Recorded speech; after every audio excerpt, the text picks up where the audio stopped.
This is the Big O Show. This is the Big O Show.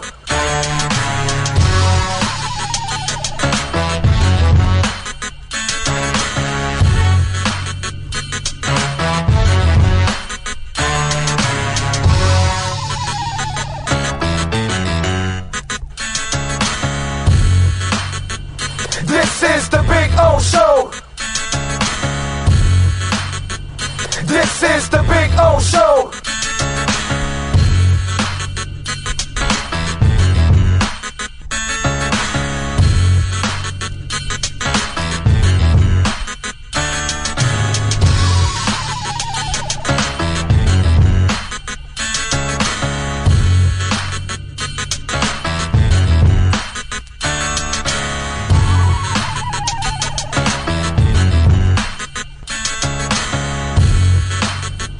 This is the Big O Show. This is the Big O Show. This is the Big O Show. If you're a Miami sports fan, then there's only one store to go to, and that's Caneswear at Miami Fanwear in Davie. They're your one-stop shop for all your inner Miami CFs, Canes, Dolphins, Panthers, and Marlins merchandise. They have hats, t-shirts, game day jerseys, and so much more. Located at 2511 South University Drive in Davie, and open 24/7 online at caneswear.com or innermiamiwear.com. Call them at 954-835-5597. Caneswear, the spot where Inner Miami and all Miami sports fans shop. Welton Rayom has more than 62 years of litigation experience handling insurance disputes. They're committed to resolving even the toughest insurance claims quickly. Call them for a free consultation. 954-966-4646. At Welton Rayom, they don't get paid unless you win. Property damage claims to your home, business, or condo as a result of a hurricane. Welton Rayom can help. Water, mold, fire, smoke damage, Welton Rayom can help.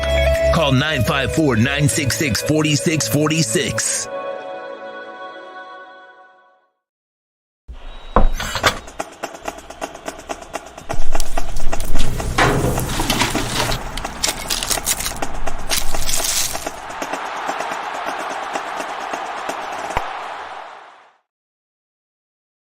There's no need to drive around South Florida wasting valuable time looking for a new or certified pre-owned Acura. Go to the #1 volume sales dealership in the Southeast United States. Craig Zinn's Acura of Pembroke Pines. Purchase with pace and space in a dealership tailored to your needs. From home buying to providing that personal touch. Contact the 2020 Satisfaction Award winner Craig Zinn's Acura of Pembroke Pines. 888-776-5123. That's 888-776-5123. Or visit them at 15601 Pines Boulevard in Pembroke Pines.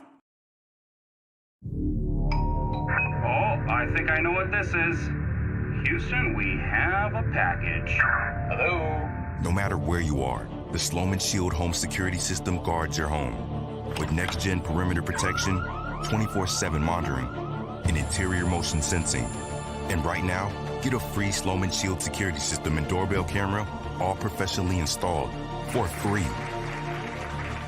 Shield your world, the Sloman Shield. For over 16 years, EJDconstruction.com has provided South Florida residents quality craftsmanship, accurate project management, and exceptional service. That's why EJDconstruction.com is an A-rated member of Angie's List and the Better Business Bureau. When you're looking for the right custom home builder for additions or home remodeling, please call my friend Eric at 305-433-4843. That's 305-433-4843 for EJDconstruction.com. When you move, you need a reliable company led by passionate folks, eager to assist its customers during a transitional process that needs to be smooth. Call Essential Moving Experts at 844-368-5750 for all your local and long-distance moving needs. You can rely on Essential Moving Experts. Mention the Big O Show and get $150 off. Family owned and operated, they offer free 30-day storage, full service moving, fully licensed, bonded, and insured. Moving was never so easy. EssentialMovingExperts.com. Welcome to Red Light Therapy, a revolutionary technology perfected by NASA to aid in muscle strengthening and recovery.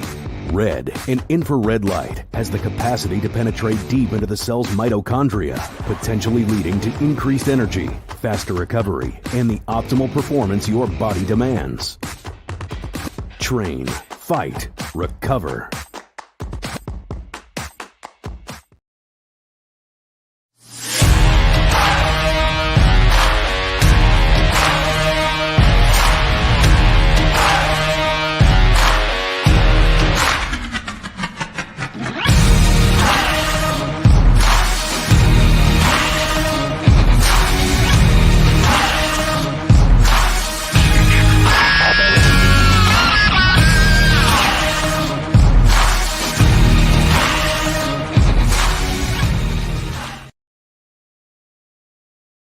Statements or beliefs expressed on the following program by the host, guests, or callers are not necessarily the opinions of FantasyXS.com, Media Group Inc. ownership management. When it comes to South Florida sports teams, very few in the media have witnessed, lived, and covered it like the Big O. Let's start the program dedicated to your favorite South Florida teams with a passion that's unmatched. The Big O Radio Show is on. Here's the Big O. And welcome aboard. Hope you all had a fantastic weekend. Hope you all are doing well in this world of crazy sports and life too, because we got some stuff in life also going on a little crazy. And so we got all kinds of things to talk about today on the program. Several people to talk to also on the show. Sean Stanley, of course, the man, the myth, the legend that masters this platform every single day. And I certainly am in a very good mood this morning because it's a beautiful crypto morning. Yeah. Remember I told you guys about Alethea, artificial liquid intelligence? Well, I've been telling you for a while. I don't know how many of you on the chat board are on board with Alethea. Again, I'm not a financial advisor. Okay? I am just a guy that loves crypto. That's all I am. But back in about September, I was telling you about Alethea, and it was just over a cent, 1.2 cents. Today, it is at 5.5 cents. So, just saying, you're nearly 4 times your money. You know, that's pretty nasty. If you put $100, you got 400 now. If you put 500, you got, guess what? $2,000 right now. If you put 1,000, you got 4,000 right now. So remember to take profits. Okay? What you do is you take out your initial investment now. Okay? And then ride the rest. That way you're playing with house money. And then when it climbs even farther, you take another cut out. Don't be afraid to take profits. Take profits along the way. It's the only way you get ahead. You know what I mean? But just in case, I don't know how many of you got on Alethea Artificial Liquid Intelligence, which we told you was an AI token because it's an AI company. And they are, by the way, Mark Cuban is one of the owners of this company too. But anyway, so been at this one for a while, and it was climbing in a bear market. We're about to hit a bull run. Just saying. All I know is you easily got your investment out, and you easily have a lot left on the table to make the next run up. Okay? So there you go. It's about to approach it'll hopefully hit like 6 cents by the end of today. It's up 33%. That thing is on a sick ass run. So anyway, that should be a lot of fun. All right. So we got a lot of things to talk about on the show besides my happiness with crypto, which is a beautiful thing. I want to see if there's really anybody that actually got on board with the lead. There's a couple that have told me on Twitter, "Hey man, thanks for," because when it was like at 3 cents and all that, they were reaching out to me and saying, "Hey, thank you." Yeah, I'm sure I'm going to get complaints like our polka dot guy. We're going to get our complaints because you got to have patience. Everything's not going to hit right away, but just got to give it some time, baby. So we got Kyrie Irving traded over the weekend. We had the Pro Bowl silliness go on. We had the All-Star game and festivities here in South Florida for the NHL. Vontae Davis arrested for DUI. What else do we have? Losing their D coordinator. Got something to say about that. We'll have Manny Navarro on tomorrow. By the way, today it's Ira Winderman at 10:30. Alan Poopart will join us at 11:30. So we'll have some fun with those guys. Got some stuff too that little off the cuff stuff, sports wise too, but it's a little bit that subjects you may not be hearing in other places and things like that. But we'll have a little fun with that. So we got a lot of things to talk about here on the program. Kyrie Irving gets traded to the Dallas Mavericks. And look, I'm not a Kyrie fan, okay? I think he's an absolute moron, okay? I think he's a dumbass. I think he's ignorant as hell. I think he's a punk, quite frankly, okay? Really, seriously. That's what I feel about Kyrie. Is he a fantastic basketball player? Yes, of course. We know he can shoot lights out and his handle's great and all that, but I'm not the guy that overlooks your who you are because of your talent. I just don't do that because of who you are. You've created problems everywhere you've been. So for me, heat-wise, I don't really care about them being in the Kyrie sweepstakes. Some guys reached out to me and I said, look, first of all, they don't have anything to trade. The Heat are not a sexy team right now for trading-wise. They just don't have the ammo. And because of their salary limitations, because of their owner doesn't spend enough, not willing to take chances, I want to give Greg Anthony some credit because I'm watching NBA TV and he goes, quite frankly, the Mavs have been cheap over the last few years. And I'm shocked to hear that kind of criticism on NBA TV of another NBA team because that, it's part of the league. And the host was quick to say, well, that might be a little harsh. Well, yeah, whatever, And Anthony tried to smooth it out. But the fact was that they weren't spending. And now they took a chance because you have Luka Doncic. So you got to take a chance and you figure that this is your only way. This is a disgruntled superstar. So I'm willing to take the chance. Oh, by the way, he's also willing to take a $29 million luxury tax hit. Not sure if you knew that because that's what they're going to be taking. That's an owner that is willing to try something. You know what I mean? Look, man, it's really simple to tell me, oh, no, we're going to spend because it's LeBron and Bosch.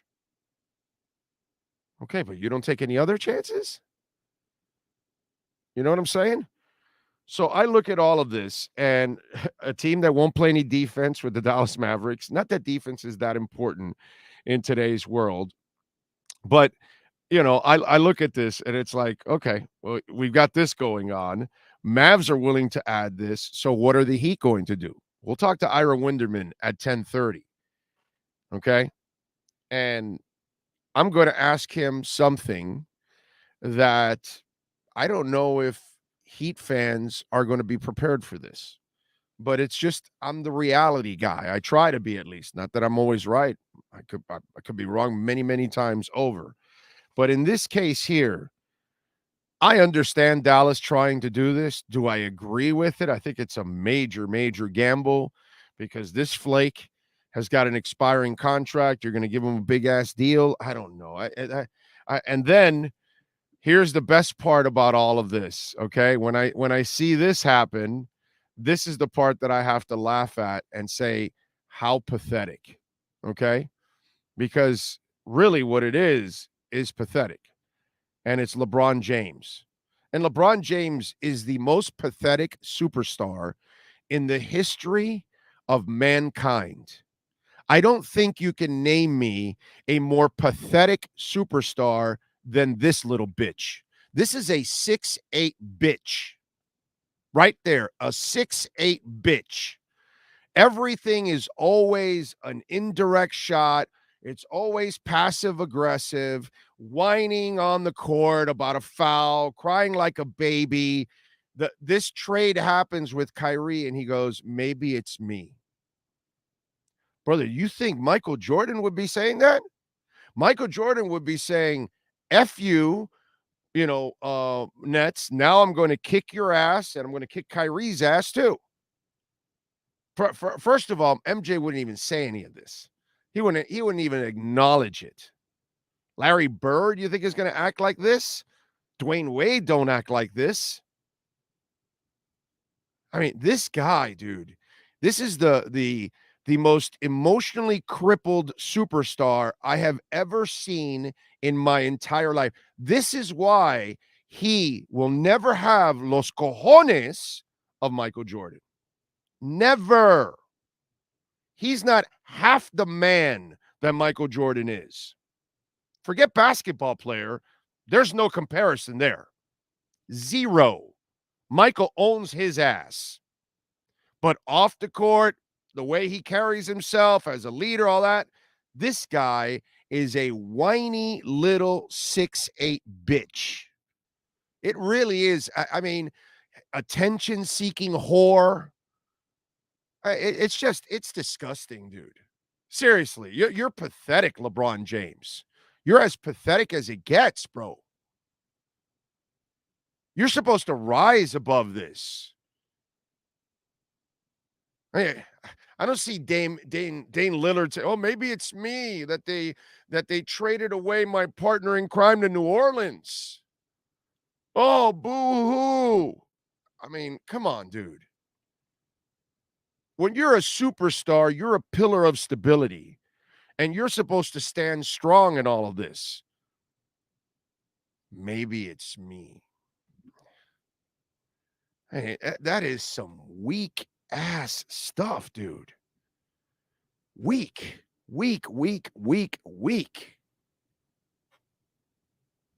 Seriously. All you did was, fight with this guy, and he left you and trashed you, and it's like this guy is just. I'm telling you, he is as the late great Mad Dog would say, he's as phony as a $3 bill, because that's what he is. He's just a phony, dude. I've never seen a superstar act as childish, as immature, as pathetic as LeBron James.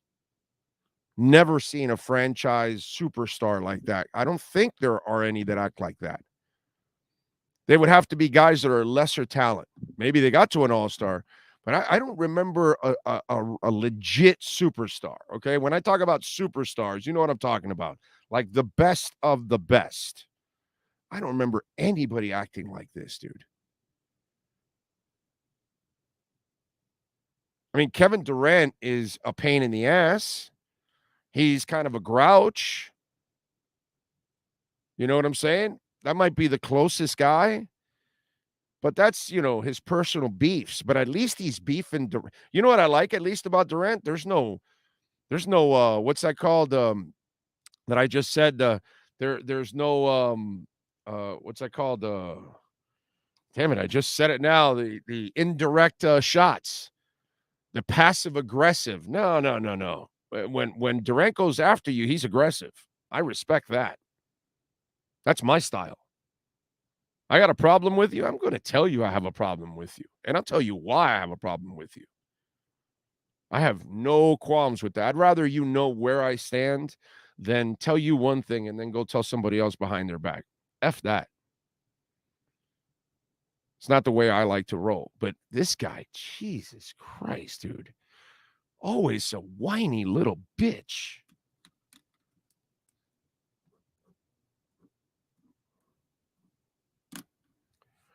All right. I want you Heat fans to strap yourselves in right now. Are you ready? I'm going to do this to you one more time. I did this to you 2 years ago, and I effed with your emotions. And most of you were completely against me. I want to say 99% of you were against me in this. Now 100% of you agree with me. Okay? So, 2 years ago, I told you after the 10 interceptions, it was the time to trade X. Did I not tell you that? And would not that have been the right time? You would have gotten picks back, you would have gotten rid of the salary, the headache, all that stuff, because you don't know when he's going to play like that again. And he's also dealt with injuries. And sure enough, here it is. Never played like that again so far. And he's dealing with injuries. And he also has off the field courtroom issues. Okay. Whether they're legit or not, I don't know. But the problems continue. So it's an issue. The Miami Heat are now at the trading deadline. Do you want to know what I got to say? The Suns tried to trade CP3 for Kyrie Irving. And I get that. But I got to tell you something. Besides trading Kyle Lowry, which is like a no-brainer, I'd trade Jimmy Butler. Yeah, I said it. I'd trade Jimmy Butler. Do you know why? You're watching how many games he's missing already? Now, if somebody needs a Jimmy Butler to make a championship run, I'd give it to him. This is the time the Heat have. The reason why the Heat are in a position that they can improve, it's because they have no weapons or no ammunition, in other words, to trade. Not enough picks, not enough players that people want, and the ones they want, you don't want to part with in Bam and Tyler, right? So wouldn't it be now the time to unload not just the Lowry salary is lazy. I never wanted that dude to ever sign here. I hated that contract, and I was dead ass right about signing that contract. And guess what? I'm dead ass right about the extension on Jimmy Butler. That was not a good extension by the Miami Heat. And that deal is only going to get worse. Instead of trying to make a move like, we'll bring in Ira and Vanderbilt or John Collins or this, that, none of these moves are going to make you a championship caliber team. Plus, the guys you have they're inconsistent. You can't really count on them. You don't know what you're getting from night to night. They're breaking down left and right. Oladipo can't stay healthy. That's a final. That's in. It's over. Move on from his ass after next year. Jimmy Butler's missed half the games this year, and Kyle Lowry is a complete waste. What are you hanging on to? What bunch of pot of gold do you think you're selling to people? You know what I'm saying? The Heat is a great organization. They've been a great organization. Now they've made mistakes, unfortunately. And in this case, they've made several mistakes. And because of the ownership group also limiting the purse strings, they also limit what the front office can do. And they're not willing to take chances just to pay some luxury tax, which to me, when billionaires cry poor, I just can't. I'm sorry. I'm not rolling with that. Now's the time. If you can unload Jimmy Butler, brother, whatever. Some team wants him. They'll give you a couple picks, maybe a young player in return because they're making a run. Give it away. The back end of this deal for the next 4 years is going to be terrible. He's only going to play less and less and less, and you're paying him more and more and more. And I love what he does. I love Jimmy Butler. Great, great player. Okay? X is a great, great player. In this business, you must do what's best for your franchise, no matter how cold and callous it may sound, no matter how cold and callous the move may be, no matter how butthurt you may get, or your fans may get, or the media may get, but you've got to do what's best. And you've got to know when to get off the gravy train. Get the hell off the Jimmy Butler gravy train right now. Because any of you that say, oh, no, we got to hang on to him, you're fooling yourself. You're hanging on for what? This year's run? And then how's his body going to hold up next year and the year after that? And then it becomes an albatross, and then it becomes the X situation. And then the moment that you had that window that you had to get out of it, you lost it. And then once you lose it, nobody's taking your player. They're going to wait till an expiring year. And if I'm correct, right, I'll tell you right now, okay? Let me make sure I find this and give you the proper information, okay? And I know you guys on the chat board, please tell me what you think. How wrong am I? How right am I? How butthurt are you? He's got an extension that starts next year at $45 million. On 24-25, $48.7. At 25-26, $52.4. Good luck.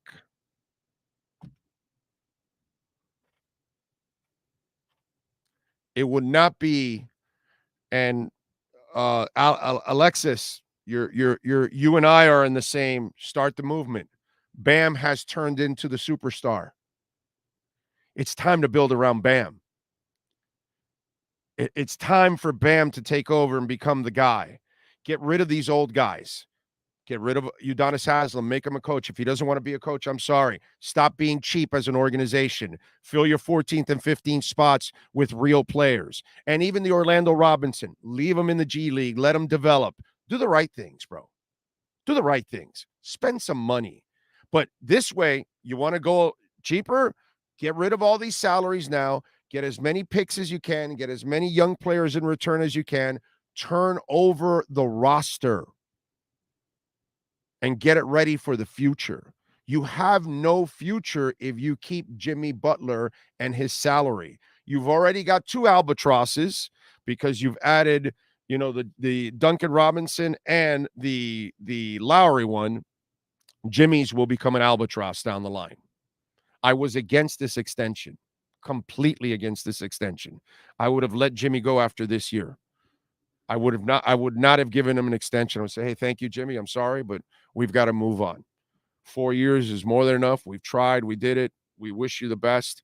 And that's it. But now that you're locked into a future contract, man, if you can unload his ass, and if the Clippers want him, or if the Lakers want him, or if whoever wants him, and they want to make a run, I don't give a shit. Memphis, whatever, I don't care. But move him. To me, that's the real move the Miami Heat make. Miami Heat fans are going to fall into the same freaking abyss that the Dolphins fans fell in for me. When I told them now's the time to trade X, oh, you crazy. Oh, you're nuts. You're an idiot. You're a moron. No. That's fine. I'm an idiot. I'm a moron. Whatever. And now 2 years later, I'm not an idiot anymore. I'm not a moron anymore. Now it's like, dude, you were right. I know I'm right here again on this one. I was right about not signing Kyle Lowry. I was right about not extending Jimmy Butler. Look at that contract this year already. It's a bad contract. Team's not very good. He can't play half the games. I'm telling you, this is the time that the move you're supposed to make is the opposite move that the Heat base is thinking. Do you know why? You all are drunk on hopium. Okay? You keep chugging that hopium, and you keep thinking that this team is something that it isn't.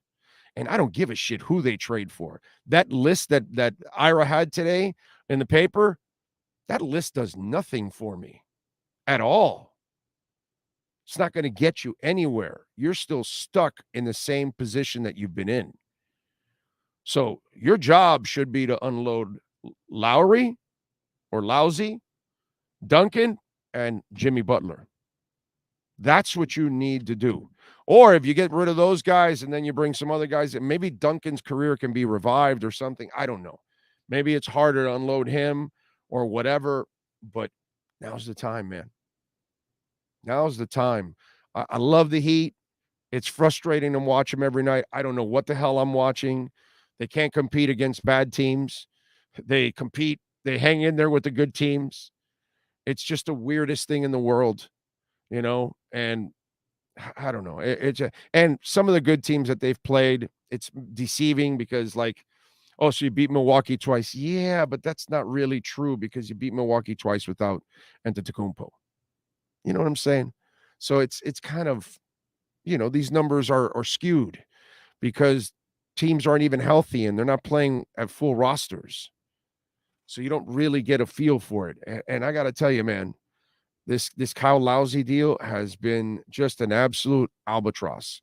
And by the way, I would trade Jimmy Butler just for suggesting Kyle Lowry. Okay? Just for suggesting Kyle Lowry and the team going ahead with that is enough to trade everybody and move on and turn the page. That's what I got to say, Heat fans.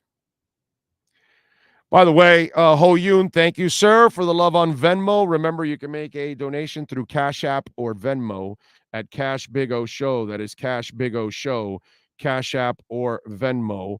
Leon Fresco, thank you, sir, for the love on the super chat. He goes, agree on starting over. He can reload quickly. Exactly.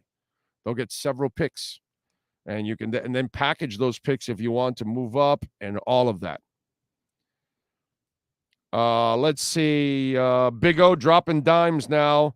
1,000%. Trey Butler now get ahead of the depreciation that is Jimmy Butler's game.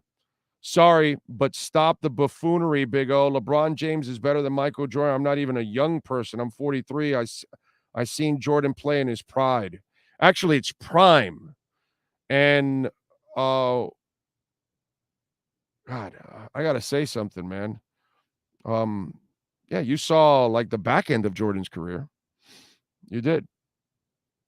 You actually didn't see the whole career. But that's all right, bro. I mean, you can say whatever you want, my man. 6 championships, 6 MVPs, playing with real centers that would hammer the hell out of you in the middle of the lane. Yeah, I'll take Jordan over LeBron every day of the week and twice. Bigger man and better player. Has like the cojones of a real man. LeBron's a little bitch. They should give his ass a skirt. Brian says that would be a good move for the Heat. They could maybe get a first-round pick and flip later. They can get multiple first-round picks for Jimmy Butler. Yeah, that's an instant guy that can really change it all for them.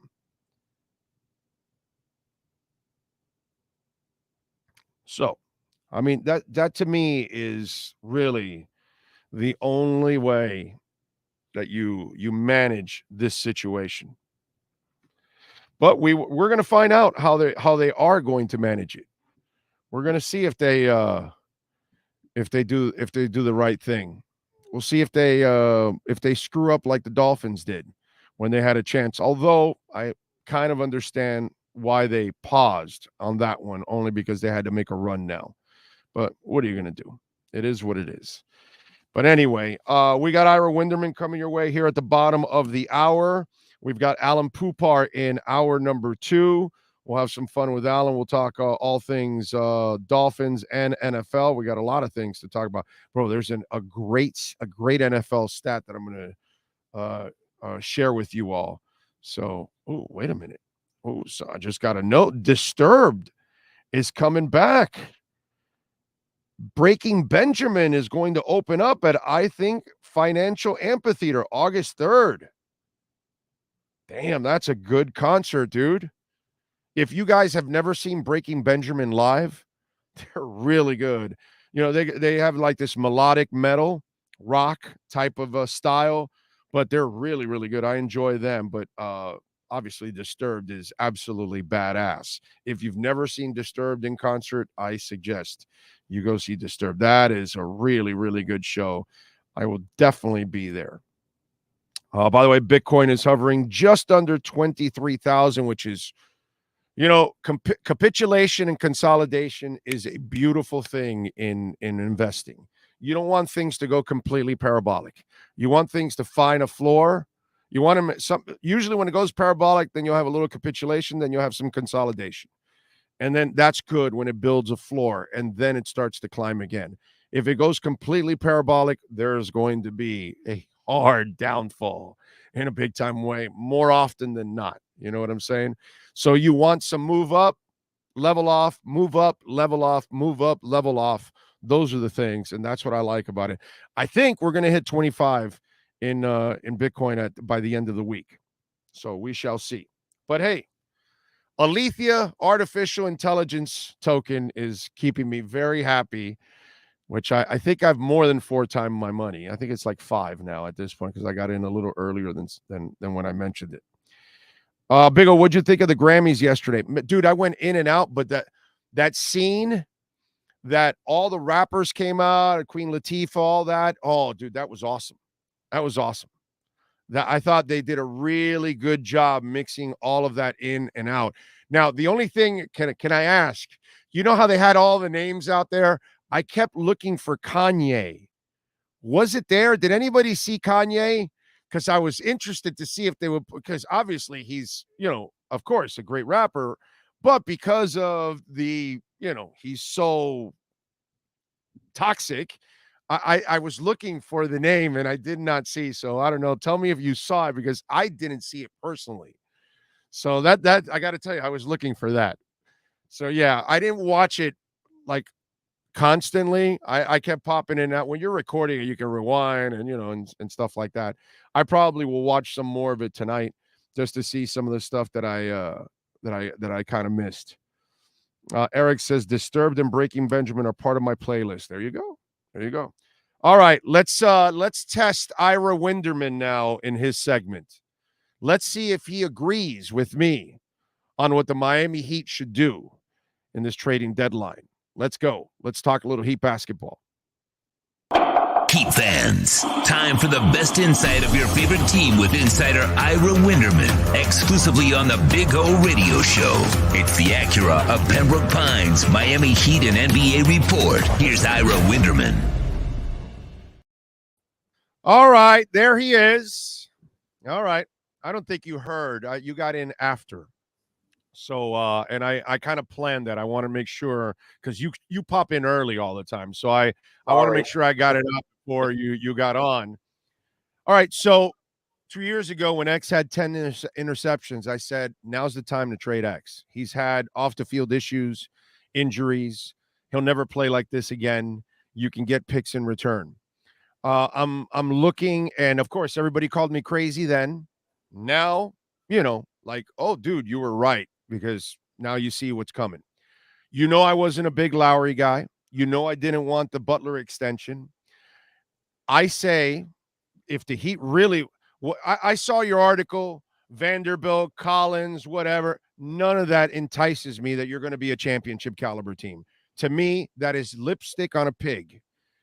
Bam has turned into a superstar. It is time to turn the page and build around Bam. If the Miami Heat are smart, they move Jimmy Butler and Lowry. And if you could get Duncan out too, it is time to get as many picks as possible, young players like the Nets did in return, get some player, or not young, but guys that can help you out in the process so you can start a youth movement. And then you can also have ammunition, because if you collect picks from Lowry and collect picks from Duncan, you now have ammunition for a younger superstar that may become available. Who knows what happens? But to me, this is the time that instead of the Heat fans and the Heat Nation here blindly going, oh, we need to make a trade just to make a trade because we're going to be great. No, I think this is the time where you're not willing to spend. You're not willing to put together a full roster anyways. You're not willing to take a $20 million tax hit like Mark Cuban just did. And by the way, props to Greg Anthony calling them cheap from the last few years of Dallas. I was shocked that somebody on NBA TV actually said that. But anyway, for me, I think this is the time where you've got to rip off the Band-Aid if you have an opportunity. Your thoughts on that? Except I don't know if you're going to get anything tangible, or as you like to call fungible, for any of those guys because of what they aren't. For example, Jimmy Butler is an acquired taste. Look how little, relatively, the Nets got for Kyrie because he's a pain in the ass and teams know it. It drove his value into the ground. Well, Right. Jimmy Butler has scorched earth Chicago, scorched earth Minnesota, and to a degree Philadelphia. There's a lot of teams. I don't want to say they look at Jimmy like they look at Kyrie, but a lot of teams are very careful. So Kyrie probably had a market of 5 or 6 teams at the most. When you make a trade, you want to have a market of 29 teams. You don't have that. I'm not sure I can count even on one hand the number of teams who would take a risk on Jimmy Butler. So there's no outgoing value there. There's no outgoing value for Kyle Lowry other than an expiring contract. So you're going to have to take bad money instead. You're not getting a draft pick. I'm not so sure you're getting a second-round pick for Kyle Lowry. His time has come. The knee is bad. He's missing time. It was a mistake. It happens. Duncan Robinson, I think he could have some value, but only if you rebuild that value, which means bringing him back from surgery, too late now. playing him the second half of the season, letting him have a couple of moments, and then seeing in the offseason if he can offload those remaining 3 years. Remember, he's owed about $58 million over the next 3 years. Teams would rather have their own space than have to deal with that clogging in. Right. It comes down to this. If the Heat want an asset, they have one fungible asset, and that's Tyler Hero. So what I was told over the weekend was this. If you don't see Kyle Lowry move this week, it's because they are holding back his salary to use in a trade in the offseason. And I'm going to throw you 2 familiar names, and you're going to shake your head. And this bothers me in this degree. For Kevin Durant or Bradley Beal. Now, here's the thing. But you don't have the ammunition to make that trade. You have the ammunition with Tyler Hero. You do. I think the Washington Wizards, for a pick and Tyler Hero and matching salaries, would have to at least consider it because it's another go-nowhere season.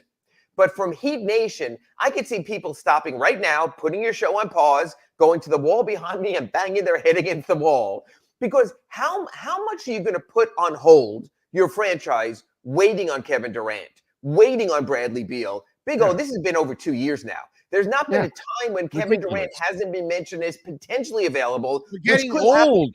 We did the same shit with Kyle Lowry every year. They love Kyle Lowry. And then when you get him when he's an old fart already, dude. Okay, but Kevin Durant's drop-off. Durant is already broken down again this year. Yeah, but Kyle Lowry had a drop-off. Kevin Durant this season has been an MVP-level player. Kyle Lowry was not that going back to the Raptors championship in 2019. That was before his decline. The Heat knew they were getting a declining player and took it anyway. Unfortunately, what they got was Tim Hardaway at Tim Hardaway's end. He was having his knee issues. Eventually, they realized he couldn't play. They started Anthony Carter ahead of him in a playoff series, and you had to move on. You know, one of my Ask Ira questions this week was one I kept pushing aside, and the questioner had a reasonable point. Ira, who would you rather have right now? Goran Dragic and Precious Achiuwa or Kyle Lowry? Yes. And I was honest, and I said, hey, if I'm not also carrying the ballast of Kyle's contract, I'd probably rather have the two. You know what? Teams make bad deals. Teams also get mulligans or you have to accept it. The Heat have done enough good deals that you deal with the bad deals also. Yeah. But it just shows you throwing money after something is not always the answer. It wasn't with Kyle Lowry. Now you have to work around that. Yeah, but I have to say this, and I'm going to be honest. As much as I love Riley and the Arison family is fantastic, even though I disagree with the way they're handling it lately here, there's been more bad deals since the Big Three than good deals. You know, it was ridiculous getting tied. I think the Jimmy Butler tied to the journeyman and Whiteside. The journeymen are different, but the Jimmy Butler deal was a very good deal. Big O, they have been to the Eastern Conference. The first contract, when it ends now, this year. Let's not write him off yet. They have been to the Eastern Conference Finals 2 of the last 3 seasons. That's pretty good. That's where you want to get. So I know, but Ira, it's the same thing as X. You gotta know when to get off the gravy train. Now's the time. You can't wait till you're Lowry. But maybe X would have more value because of non-guaranteed NFL deals. Jimmy does it because of his contract. The Adebayo extension worked out fine. That's fine. The young draft picks were fine. Some of the free agent decisions since the Big Three, okay, from Danny Granger on and Bob and the four journeymen, including Dion Waiters and now this Kyle Lowry deal and the Duncan Robinson deal. And if you're fair, if you're honest and objective about it, since the big three, the Heat have made a lot of bad moves that have actually, kind of slowed the franchise down. They've overcome, and they had the bubble surprise, and then last year they were one shot away. But if you really look at it, there's a lot of bad deals. The draft picks, those two kids have been absolutely fantastic. And again, you have been to the Eastern Conference Finals 2 of the last 3 years. There were NBA teams that would sell their souls to have that kind of result. So let's wait this year. Let's see where it does or doesn't lead. If the Heat even win a playoff series, and you chart through with me the playoffs in the last 4 years, you're still on the positive side of that. Again, here's the deal. Like you said, you have such high respect for Pat Riley, Andy Ellisberg, Nick Harrison, Adam Simon, Mickey Harrison, that you expect more. That you expect every time they come up to the plate to at least get a single. Maybe they haven't been as sharp since the big three. I'm sorry. It's hard to stay consistent, and the big three was a one-off. And we've seen something really interesting, Big O. No, but before that, you still got Shaq, and before that, Zoe and Timmy and Marley and all. That was a run. That was a run. You may not have won well, you did with Shaq, but you may not have won championships with Zoe and Timmy. But God damn it, bro, those were awesome teams to watch. And you had a guy named Michael Jordan in your way.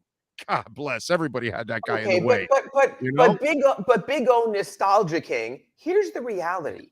The Heat with Alonzo Mourning and Dan Marley and P.J. Brown and Tim Hardaway never had a 3-year run as successful as these past 3 Heat seasons. Big O, they didn't have to deal with Michael Jordan, dude. Okay. They didn't have to deal. They didn't have to deal with the Pacers and the Davis boys. The competition you know what? LeBron has still been around. Let's not undersell players like Tatum and Joel Embiid. And Giannis Antetokounmpo is probably better than any of the previous players you mentioned from that era, except for Michael Jordan. So let's not do the old, basketball was better in the old days. No, the Heat right now, say what you want about the bubble, but that was how you played. Say what you want about last season's playoffs and how the matchups worked out and they didn't have to play the Bucks, but that's how it played out.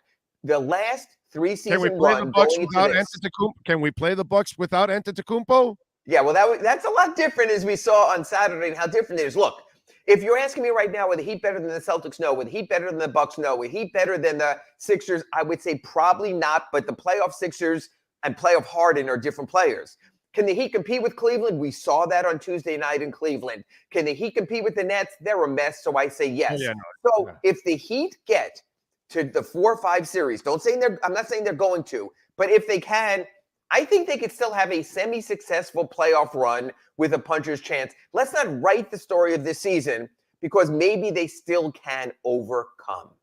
Yeah, I just, right from what I've seen and the fact that they can't stay healthy, I have a hard time believing that this team can make a deep run again. And in the end, it's really not about teasing me. Can you be a championship caliber team? I don't think this is a championship caliber team. And that's why they're not going into the tax. They want to save the tax for the moment when they need to. And like you said, and that's why they're not going to try to pull some major blow it all up deal and sell off the future and the future draft choices, because now's not the time to do it.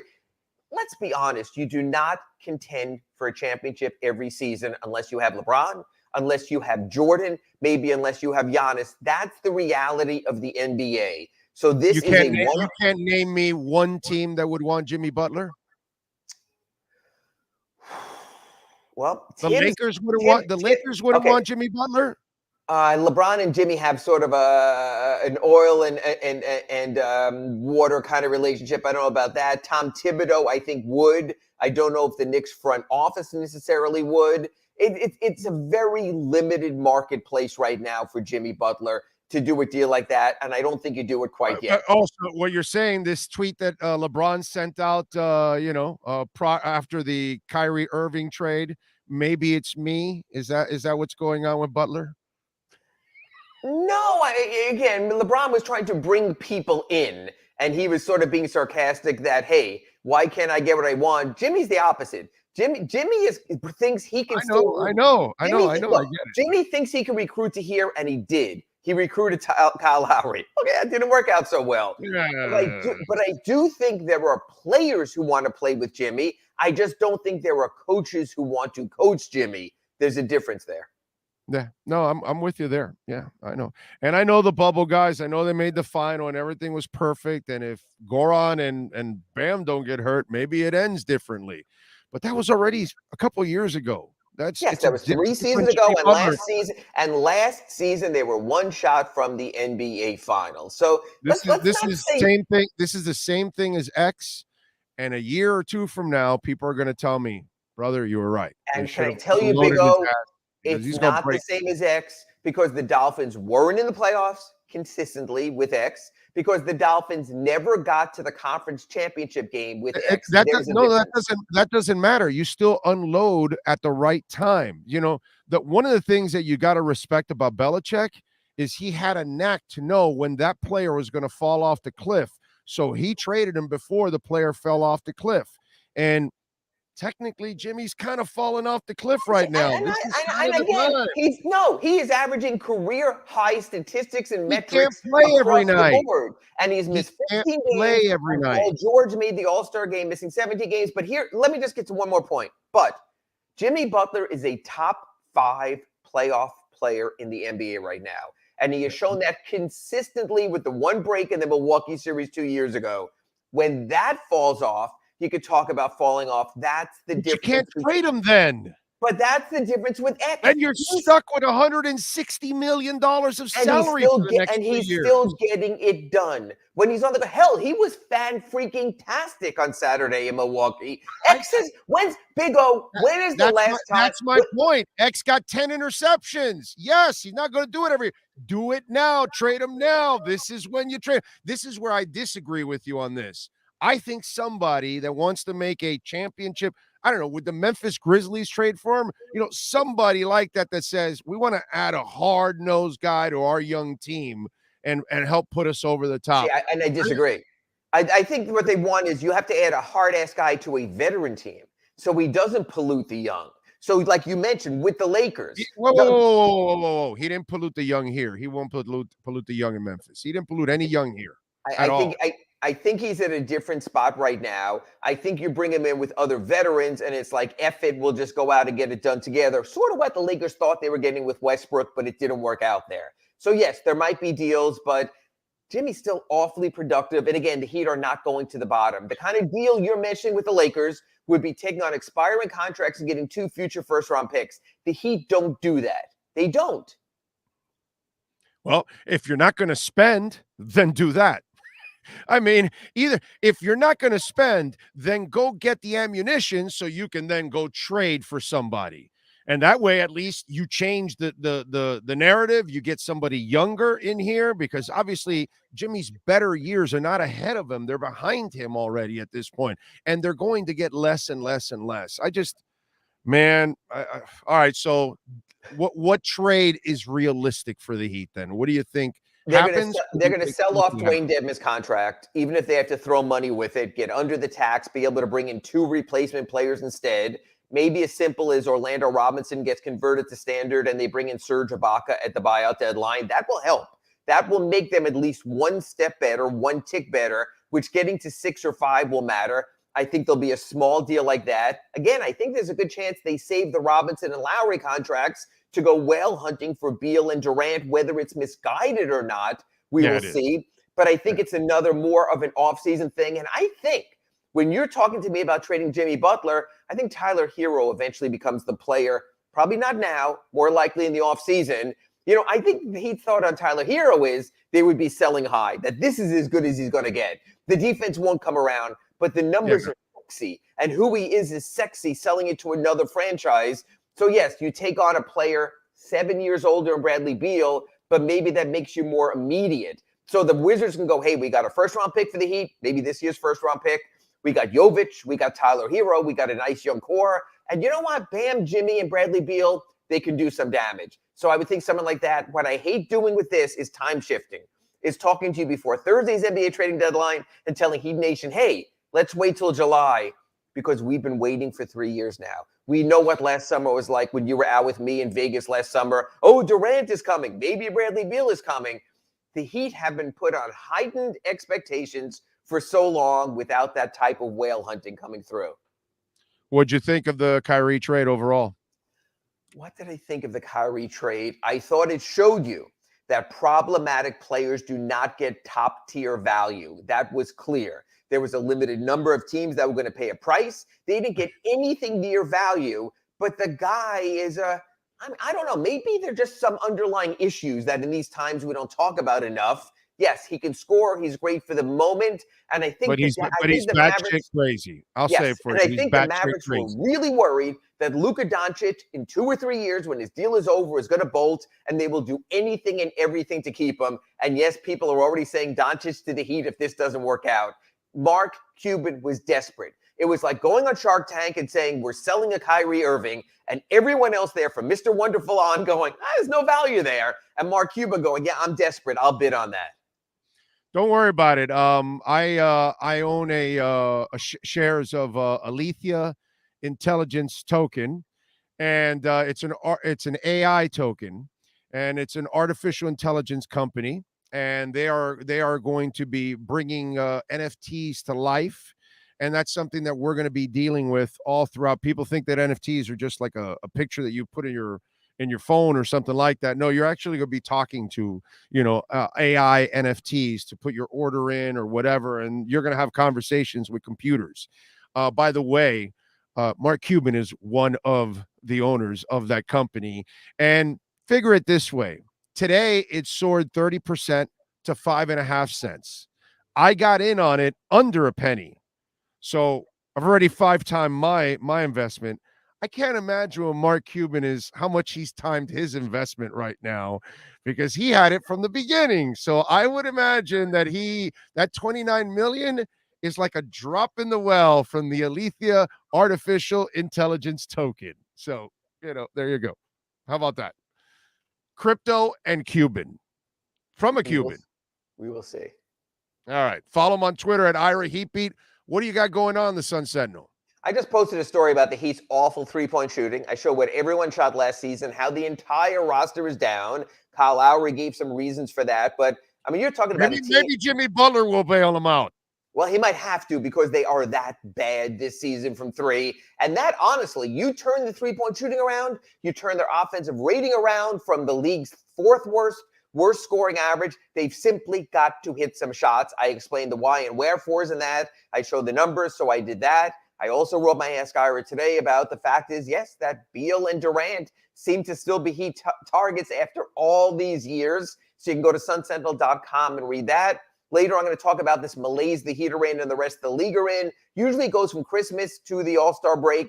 Can the Heat break out of it ahead of time? They have 3 winnable games against the Pacers and the Rockets and the Magic this week. And honestly, they have to win all 3 after the Knicks beat the Sixers last night. So it's an interesting week. We'll get to more trading deadline stuff on Wednesday in our redrecover.com Inside the Paint Show with Kurt Heelan at 9 a.m. Then you and I will wrap up the trade deadline back here Friday morning on our Acura of Pembroke Pines report.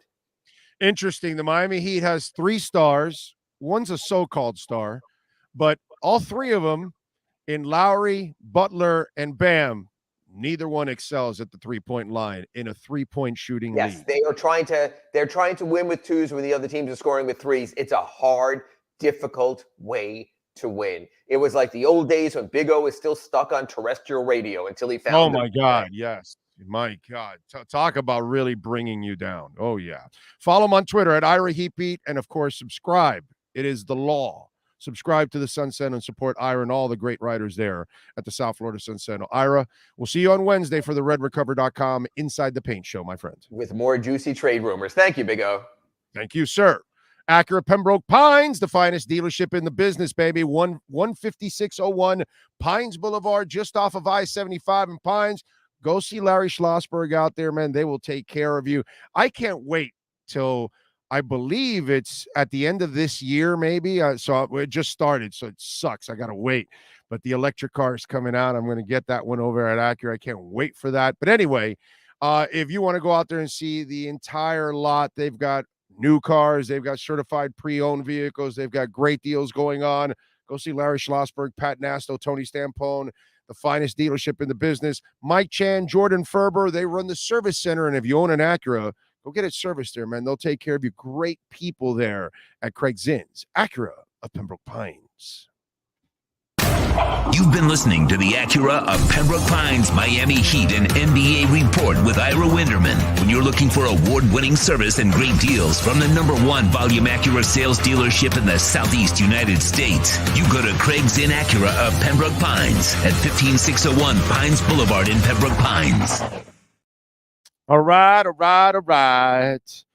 There we go. It's all good in the hood. Listen, for me, I've spoken my piece on this. I think the mistake is to continue to hang on, and you have maximized what you have because you have Eric Spoelstra. He can get the max out of 4 journeymen and get him to 31 and 10.5 to tease the hell out of you when they're really not that good, because Dion Waiters was never going to play like he played in those 29 games. Just wasn't going to happen.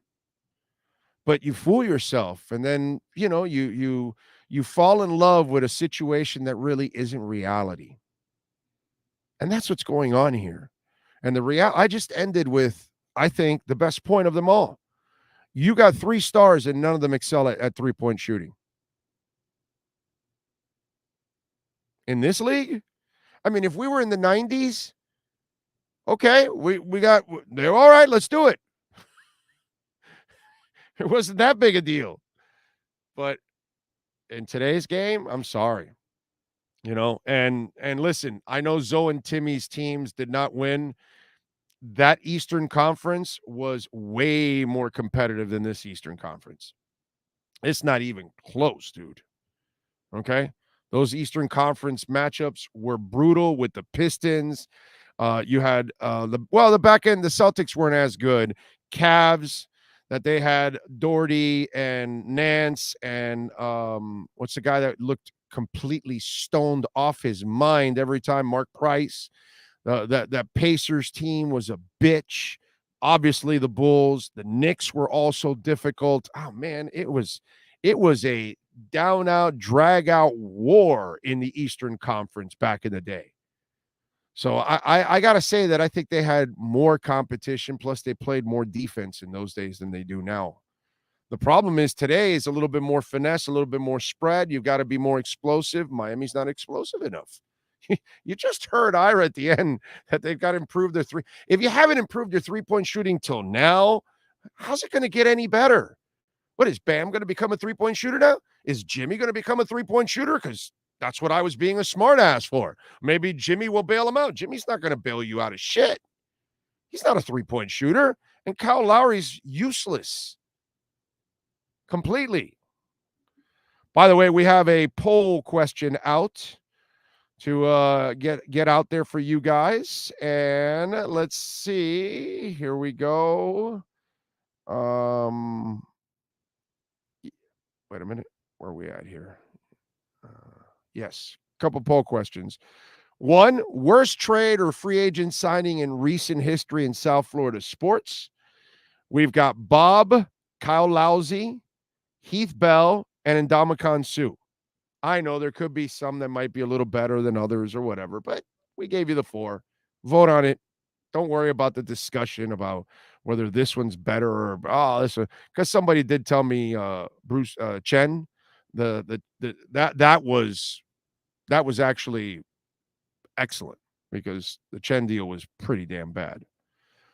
Miami Breakers, thank you for the love on the super chat. Thank you, sir. A little super chat. Darren says, Big O, that Acura EV you have seen is a concept, so you could be looking at it.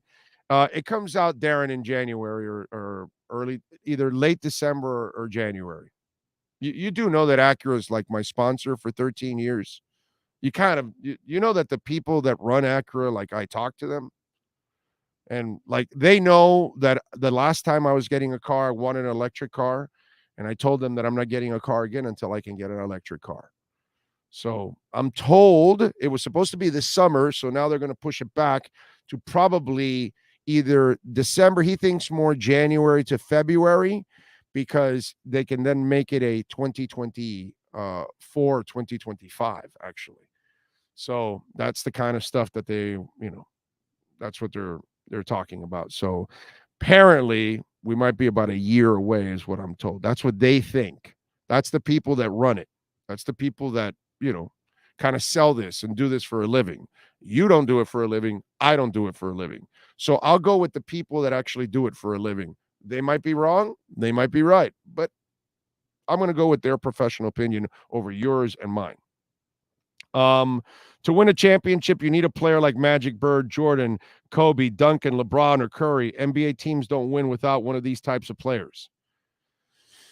What can I tell you? Never thought about Mark Price. Oh, dude, really? Sam Perkins and Mark Price. Are there two players that looked more stoned in their lives than those two guys? Okay? Let's have some fun. All right? First, let's go with Mark Price. I've never actually seen other players that look like Mark Price or what's it called? Or Perkins, and they always looked stoned. It was just awesome. Let's see. Where is it? I need a close view of Mark.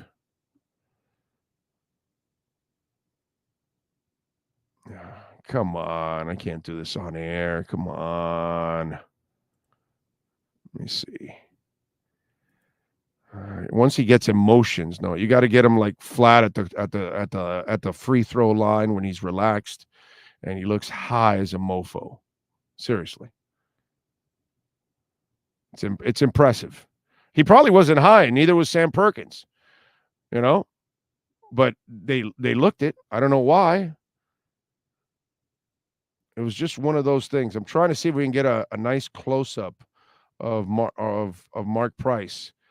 And you'll see sometimes he just looks high as hell. I bet you Sam Perkins, because there's one where he's got his finger out, and you can, and it just looks it. Let me see. Oh man, you know what? I got homework to do for you guys, so we can have some fun with this. I would like to show video, but the NBA would probably, tag us for this crap.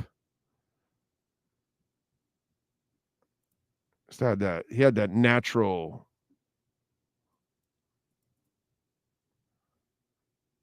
He has that natural look. Let me see here. Where are we at? He has that natural look. There's Sam, as you can see. Right? Now I got to find one for Mark. But it was just like you would see him when he goes to the line.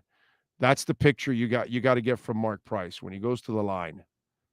That's when he like relaxes and he looks high off his ass. There you go. There you go. That's kind of one right there. Thank you, sir. Hey, man, I thought I had one there. Oh, there we go. Okay. Where are we at here? Oh, yes. Now I got it for you. I got a little Mark Price for you. Ripping, baby. Rip that bong! Yeah, dude. Light it up, man. Yeah. There you go. Mark Price and Sam Perkins, two guys that always looked high. It's really amazing. Well, Dennis Rodman might have been high. See, that's the thing, Terry. I think Sam and Mark weren't high. They just have those eyes. They're kind of puffy and all that. But, Dennis Rodman, that guy was liable of being on anything on the court. Let's see. Brandon Ingram looks like he got a fire plug. I got to look. I have not noticed with Brandon. Tracy McGrady kind of had that look too a little bit. Yeah, you're right. Because he has kind of, again, not high, but he has that Chinese eye look. Yeah, exactly. Like they're tight. Yeah. Yeah, because Mark Price is the same way. Good day, my fellow Miamians, Sean and Big O. Greetings from HTX. What are the chances if we can acquire Tremaine Edmonds? I don't know. Who knows what the chances are? Who says he's available? You know what I mean? That's the problem. Let's find out first who's available. First, who's not going to get re-signed, who's not going to get tagged, and then we'll talk about it. So we'll wait till we get closer to the free agency deadline, and then we'll find out who's not, and then we can actually have like a legitimate conversation about this. Hour number 2 of the Big O Radio Show rolls on. Oh, great. You have a doorbell camera. Now you have a front row seat to your house getting robbed.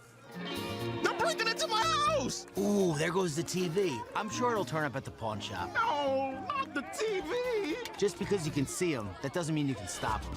With Slogans, you get 24-hour monitoring, a free home security system, and professional installation. Plus, free doorbell camera, one that'll actually work for you. Get out of my house! Get out of the house! Call 1-800-ALARM-ME. Welton Rayom has more than 62 years of litigation experience handling insurance disputes. They're committed to resolving even the toughest insurance claims quickly. Call them for a free consultation.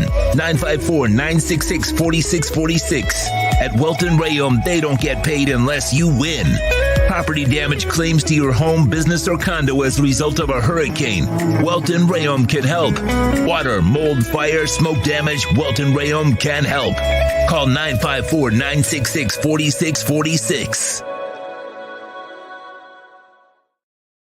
For over 16 years, EJDconstruction.com has provided South Florida residents quality craftsmanship, accurate project management, and exceptional service. That's why EJDconstruction.com is an A-rated member of Angie's List and the Better Business Bureau. When you're looking for the right custom home builder for additions or home remodeling, please call my friend Eric at 305-433-4843. That's 305-433-4843 for EJDconstruction.com. When you move, you need a reliable company led by passionate folks, eager to assist its customers during a transitional process that needs to be smooth. Call Essential Moving Experts at 844-368-5750 for all your local and long-distance moving needs. You can rely on Essential Moving Experts. Mention the Big O Show and get $150 off. Family owned and operated, they offer free 30-day storage, full-service moving, fully licensed, bonded, and insured. Moving was never so easy. EssentialMovingExperts.com. Welcome to Red Light Therapy, a revolutionary technology perfected by NASA to aid in muscle strengthening and recovery. Red and infrared light has the capacity to penetrate deep into the cell's mitochondria, potentially leading to increased energy, faster recovery, and the optimal performance your body demands. Train, fight, recover.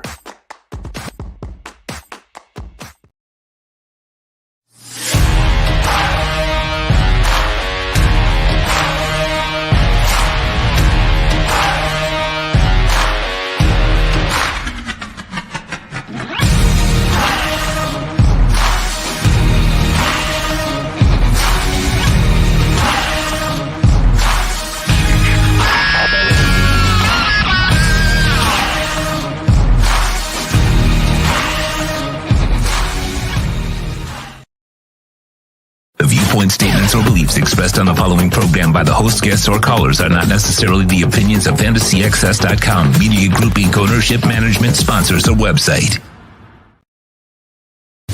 When it comes to South Florida sports teams, very few in the media have witnessed, lived, and covered it like the Big O.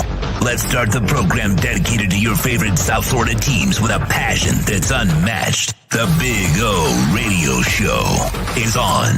Here's the Big O. Right. There we are, as always, back for hour number 2 on the program. Hope you're doing well. Bitcoin just crossed 23,000 now. Let's see. Let's see if we get a little pump here to 24 maybe. We'll see. By the way, we got another poll question for you out there. For those of you that want to go to our Twitter page at Big O Show, we gave you the one already with the worst trade.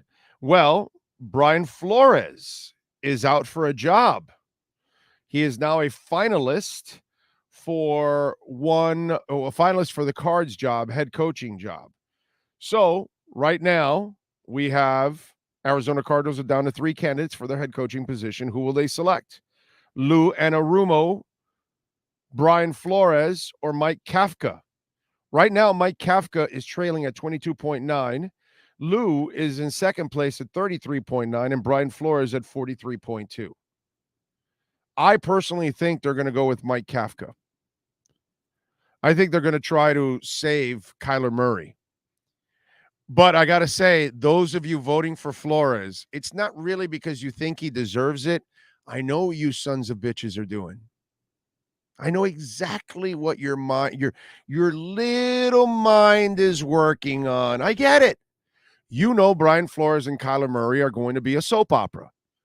You know that that's oil and water, that those two cannot mesh in any way possible. So you want to see a train wreck because we love a train wreck, right?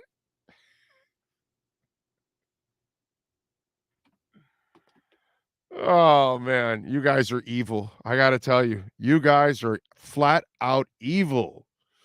You want to see a train wreck. So do I, but I'm picking Kafka. I think Kafka is the guy that they pick just because he's the offensive guy. I think if they go Flores, it'll be a mission.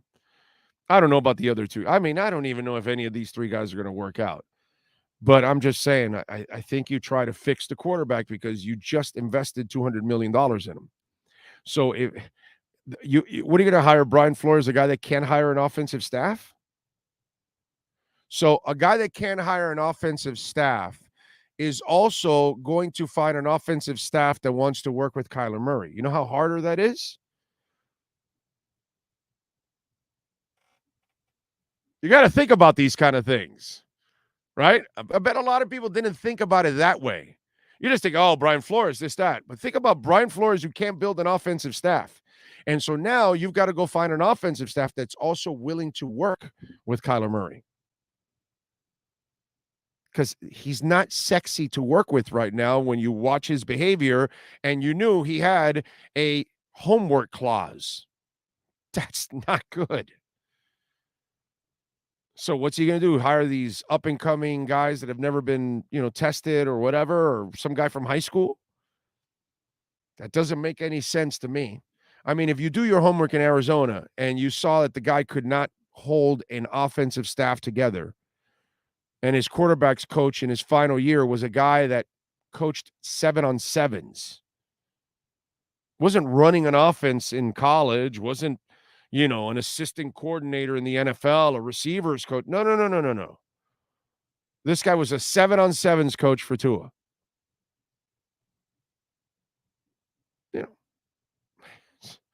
And I gave them the benefit of the doubt when they put this crap together, but, it's just, you got to see what it is, and it was a disaster.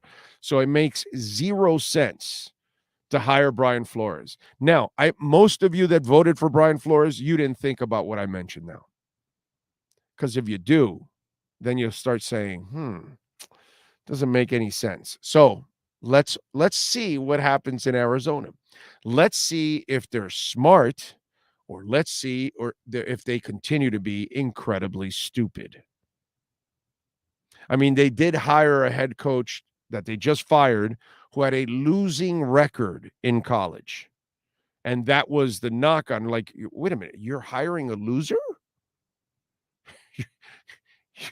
You're not hiring a guy that wins a lot more than he loses? You're not hiring a guy that's like putting in players into the NFL constantly or something? Huh? And you get your results. So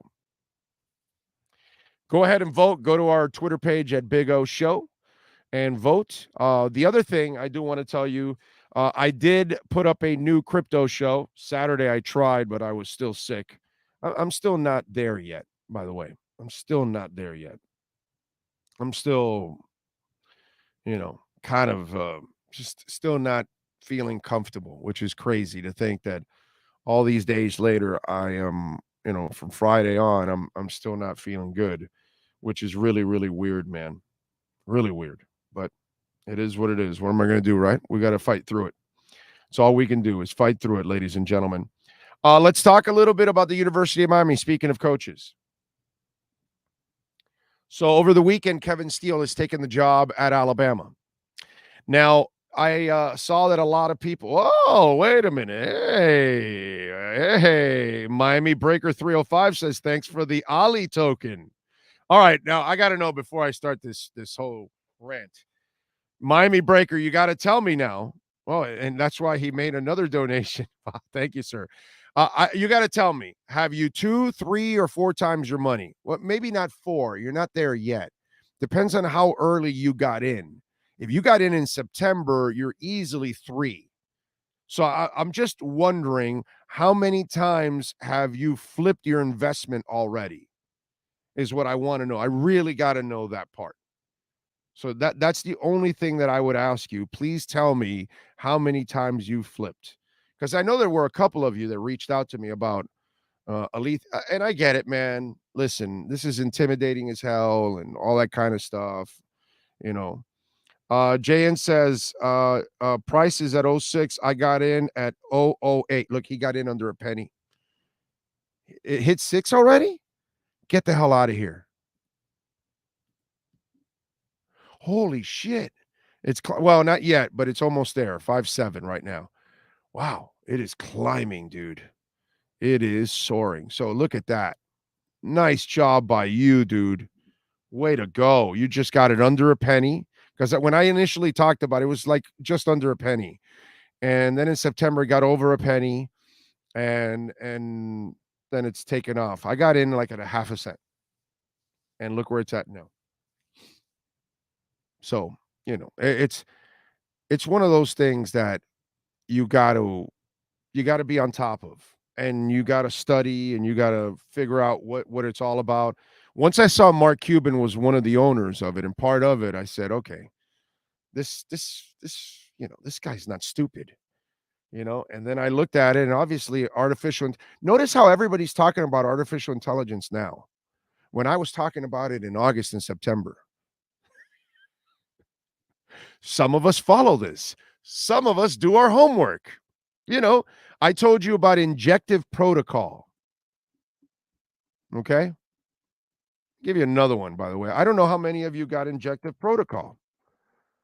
But I told you about injective protocol, and it was under $2. It was like $1.43 at one point, something like that, $1.70, things like that.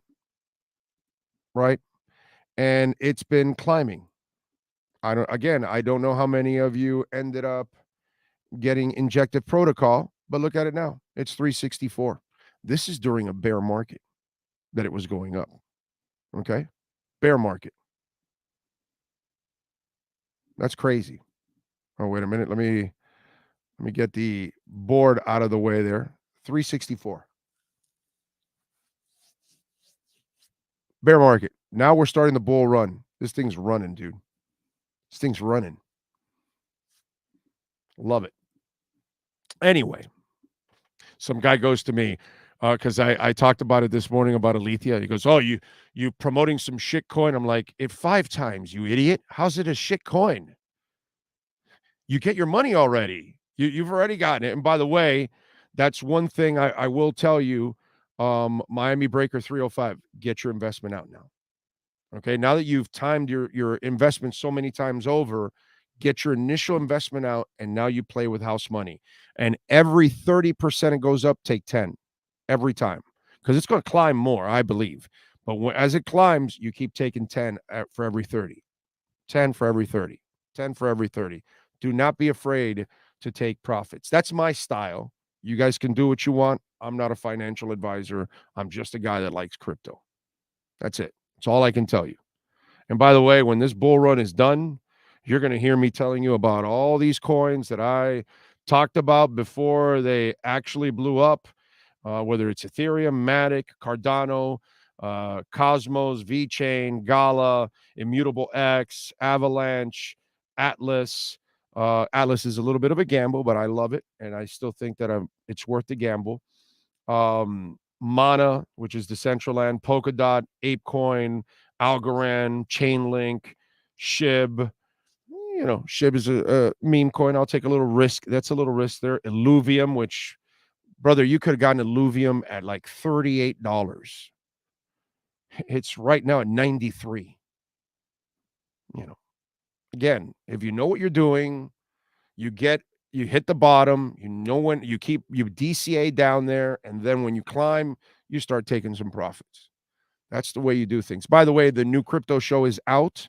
It's there. You can go to our YouTube page. You can go to any of our, whether you get our thing on iHeart or Spotify or Stitcher or Google Play or iTunes or whatever.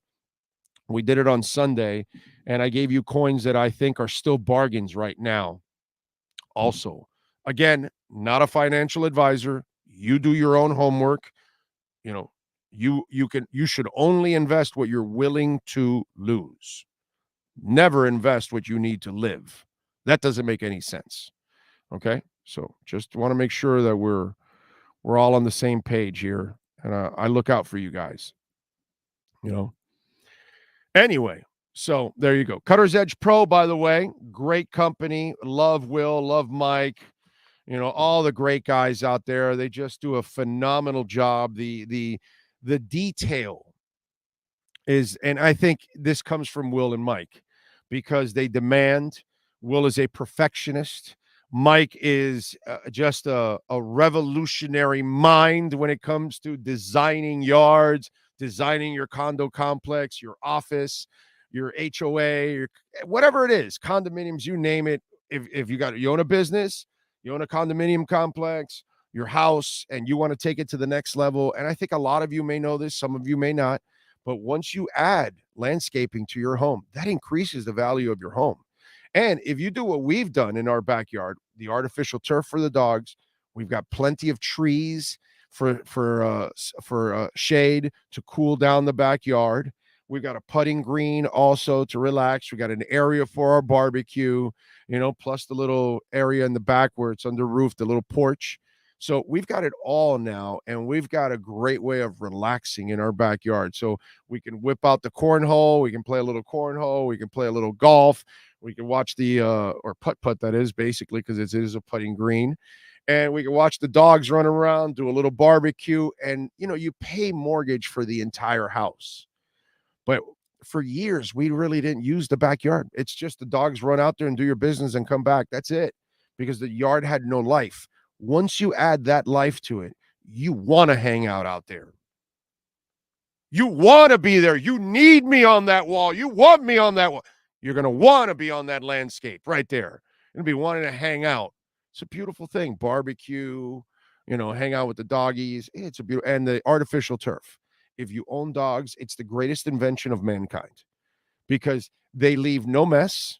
They don't bring any dirt or any mud into the house. It's super clean. It's super cool because they add the white sand to it that keeps the temperatures way down, so it's never hot for the doggies. They love rolling around and having fun in it. Easy to maintain, and it saves you thousands in the long run because you're not watering and you're not cutting the grass. You know how much money you're going to save in the next 10, 15 years by not watering and cutting the grass? Yeah, that's a lot of money. So it kind of starts to pay off for itself. Please call our friends at Cutter's Edge Pro, 954-472-0622 from tree trimming removals. And please don't get up there on roofs and ladders and close to power lines. Call professionals that know how to do it and do it right. Landscape design, irrigation, synthetic turf, they do it all. 954-472-0622, Dade, Broward, or Palm Beach counties. Tell them that Big O sent you. Ask for Will or Mike. CuttersEdgePro.com and go to their Instagram page. That will impress you at Cutter's Edge Pro. The one that you see with the putting green on the side of the house, that's my house. Okay. If you see that one, then you will have spotted the work. Dougie Fresh says, "Oh, I called Miss Cleo, and she said that Flores picked the Cardinals because of QB Murray is so small, and it will help Flores feel big. TNT takes no thinking." Oh, no more hot dogs for you. No, well, brother. Wow. The next time I'll have a dog is when I'm at Dodger Stadium. Because every time I've gone to Dodger Stadium, when I go to LA to hang out, I try to go to if I'm in the season, I try to go to a Dodgers game because I really love like a real baseball park and a real baseball atmosphere that we don't have here, unfortunately, because the team refuses it, that kind of stuff. And I always have a Dodger dog, and I always have a great Dodger dog. But wow, Dairy Queen, brother, you have killed me, Dairy Queen. Okay, there is no chance that I would ever sponsor you. No chance. My God. How could Dairy Queen undercook their dogs that badly? This weekend, okay? Let me see if I can find it. This weekend, somebody did something really, really smart, right? And they went exactly to the same spot that Tom Brady actually said his goodbyes and retired, right? And they put it in a jar, and now that jar of sand is now going for over $90,000 on eBay. It was $15,000 when I first talked about it. Now it's $90,000.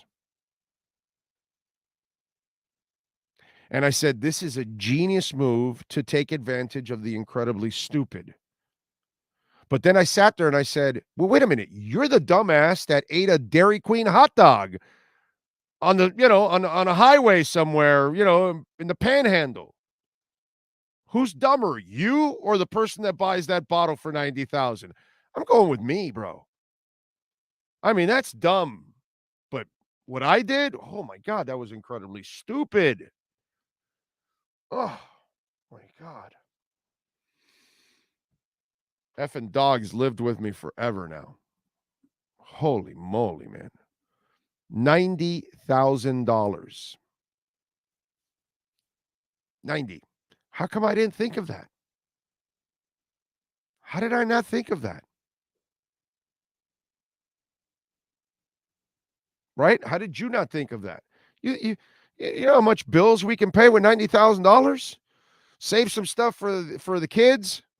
We can do some productive stuff here with this. Crazy, man. Crazy.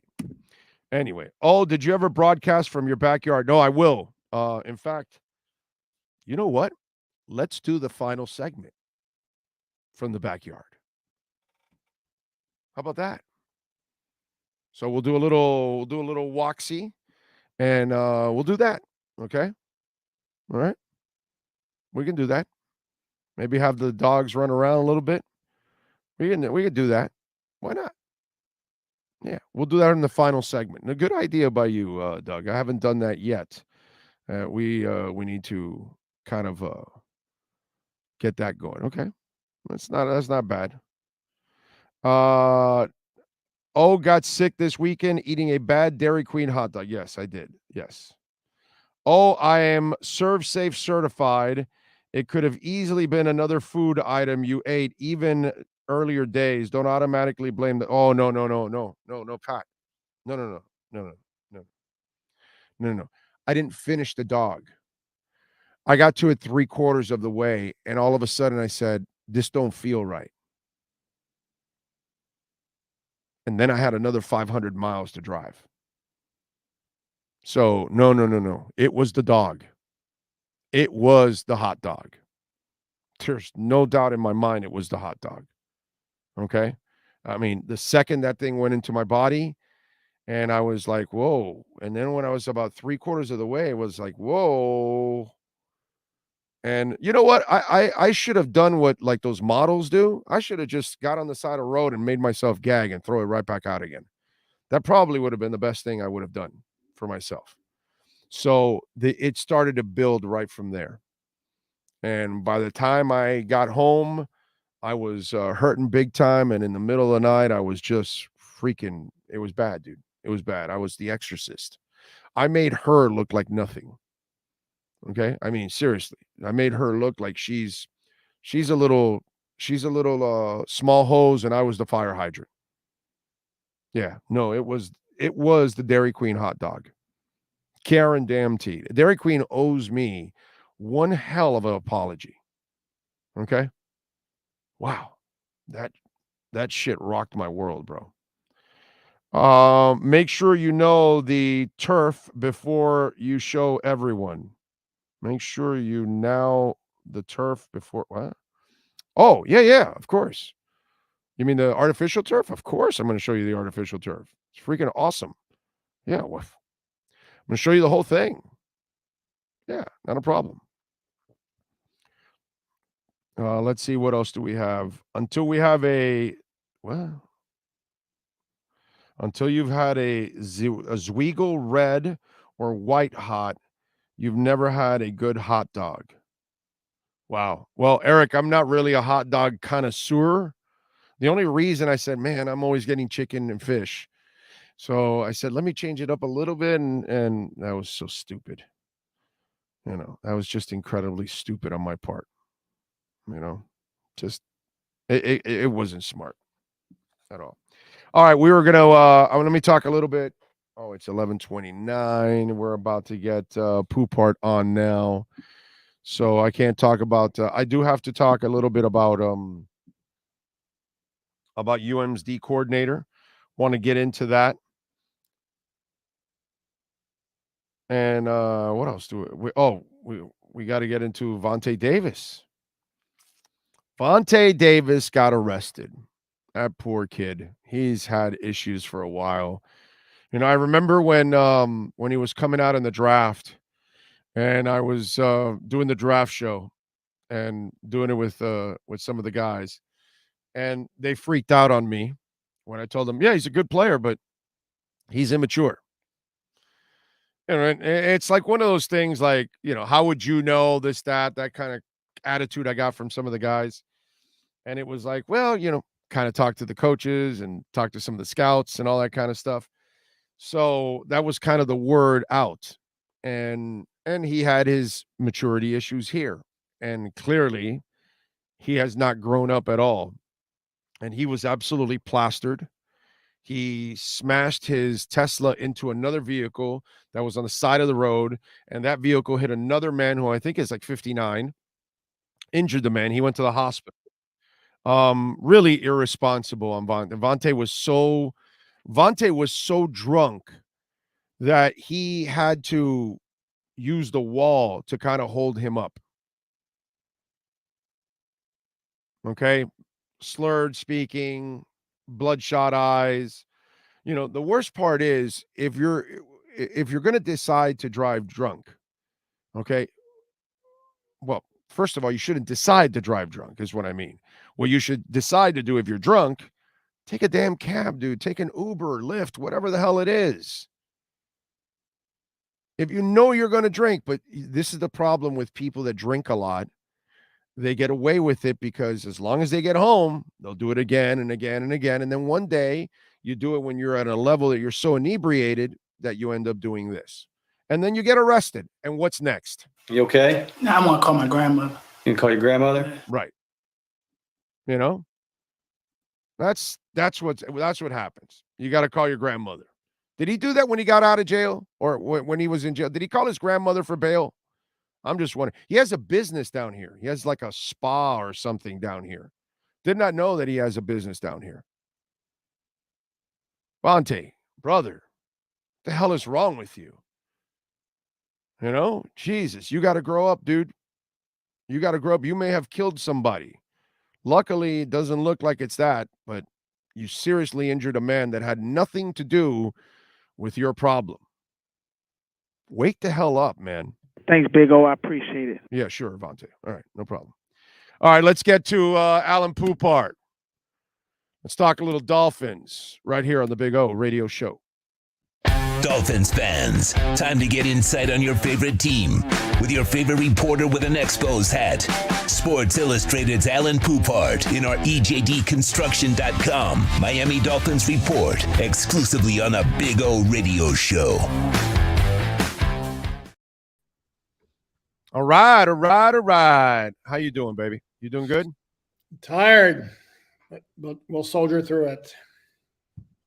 You tired? What happened? You did a lot of Pro Bowl work or something? No, I did an NHL All-Star game work this weekend, but that's right. You do your work for NHL.com, correct? Right? Correct. And it was at FLA Live Arena this year. So you know what? Kachuk getting the MVP. It's fantastic. He's carried his weight. He has done his job this year. I can't say that about everybody else, overall. But he has, we see Kyle Lowry on one side with the Miami Heat, and then we look at Kachuk, and, one guy justifies the salary and the trade, and the other guy, it's just an absolute insult to everybody. And so that's the one thing, I'm not big on these all-star games. None of this stuff really means anything to me. NFL, NHL, baseball is the only one that I watch, like the game itself. All this other stuff is just, crap. Although I got to admit, the skills competition in hockey is kind of fun. I kind of enjoy it a little bit. You don't enjoy the skills competition? No? It was okay. I mean, they try to get funky. There are some that are very cool. Like, for example, as a Canadian, you probably take it for granted. But as an American, I marvel at what they can do with the stick and the puck and how they can control the bitch so well. And I wish people would actually, go out and go take a few swings with a puck and a stick so you can see how difficult it is what these guys do. That's, to me, what I marvel at, is the way they're able to manage all of that. It's awesome. No, it's like you said, as somebody who was born and raised in Canada and played hockey, my whole life. So it's the novelty aspect of it is maybe different, but no, like you said, the thing is, what makes the sports of, like, for example, basketball, hockey, and football, when it's played at its best, its intensity and its physicality, good defense as well. Whereas, and you can't, there's no way you can ask these guys for an all-star game to put up that way. You can't. Right. And then baseball, because of the nature of the game, lends itself to an all-star game. Yes, definitely. It's the only legit all-star game that we really have. But I'm glad for the Panthers organization that they were able to host it. I think it's a great thing to have, down here and in the beach and all that stuff. I thought that was a really cool look for them. Now let's see if they can actually get into the playoffs. They got the Lightning tonight, and what is it? They're 54 points in the 11th spot. Pittsburgh's got 57 right now. Plus they've got a leap over two teams. But hey, at least we're back to regular Panther seasons now, where you kind of dig yourself in a hole, and now you got to climb out of that hole to get into the playoffs. This is what last year we weren't used to that. No, we're not used to scoring 100 and some odd points. And, no, that was the aberration. This is normal here now. No, absolutely. And the good news and the reason for optimism, if you're a Panther fan, is they're going to get, finally, they're getting healthy, and they got Anthony Duclair like on the horizon for his season debut after he had, big Achilles injury in the offseason. So once they put their full team out there, if the goaltending can get a little bit more consistent, there's no reason that they can't make a run. I'm not saying they're going to make the playoffs, but they absolutely could make a run and give it a hell of a shot at the very least. Well, let's see. All right, your thoughts on did you watch anything on the Pro Bowl? I doubt it, right? Because you were working the whole time. I wasn't working yesterday. I caught snippets on social media, and I saw like Jalen Ramsey level Tyreek Hill at the end of that touchdown play. I can, and I'm told from everything I've read and seen that this new format actually was more fun for a lot of people. But again, Brother, I looked at flag football. I saw it, and I think I watched 60 seconds of it. Yeah, I can't watch flag football at any level. I don't care what it is, dude. No. High school, college, NFL. I don't want to watch flag football, dude. That has nothing to do. That's a sorority sport. that's the way I look at it, dude. No, and then you look at some of those skills competitions they had. I mean, they're playing dodgeball. I mean, really? Yeah. I mean, I get it. That's fun and all that. Dude, And Saquon got hit right in the face. Yes. I don't know if you saw that. Yes. And they're debating whether that should have counted, whether that should have been an automatic disqualification. No, it's just, to me, the idea of, I don't mind the idea. I was almost thinking about this morning of like, maybe there's a way, like, for example, they do the NFL awards show on the Thursday before the Super Bowl, like this Thursday. Why wouldn't they just fly out the finalists or whatever and combine the whole thing into like a all-star celebration and announce the awards at that show? And I understand this is more television product if you have the Pro Bowl games plus the NFL awards show, but I don't know. Hey, I didn't see what the ratings were. Oh, I don't know what they were. My guess, it probably would do. Actually, didn't do that poorly because everybody, even in years, we eat football up like it's apple the pie. last few years. I mean, literally, the Pro Bowl game was an absolute joke, and it still did very, very well in the ratings. It's just yeah, because we're so.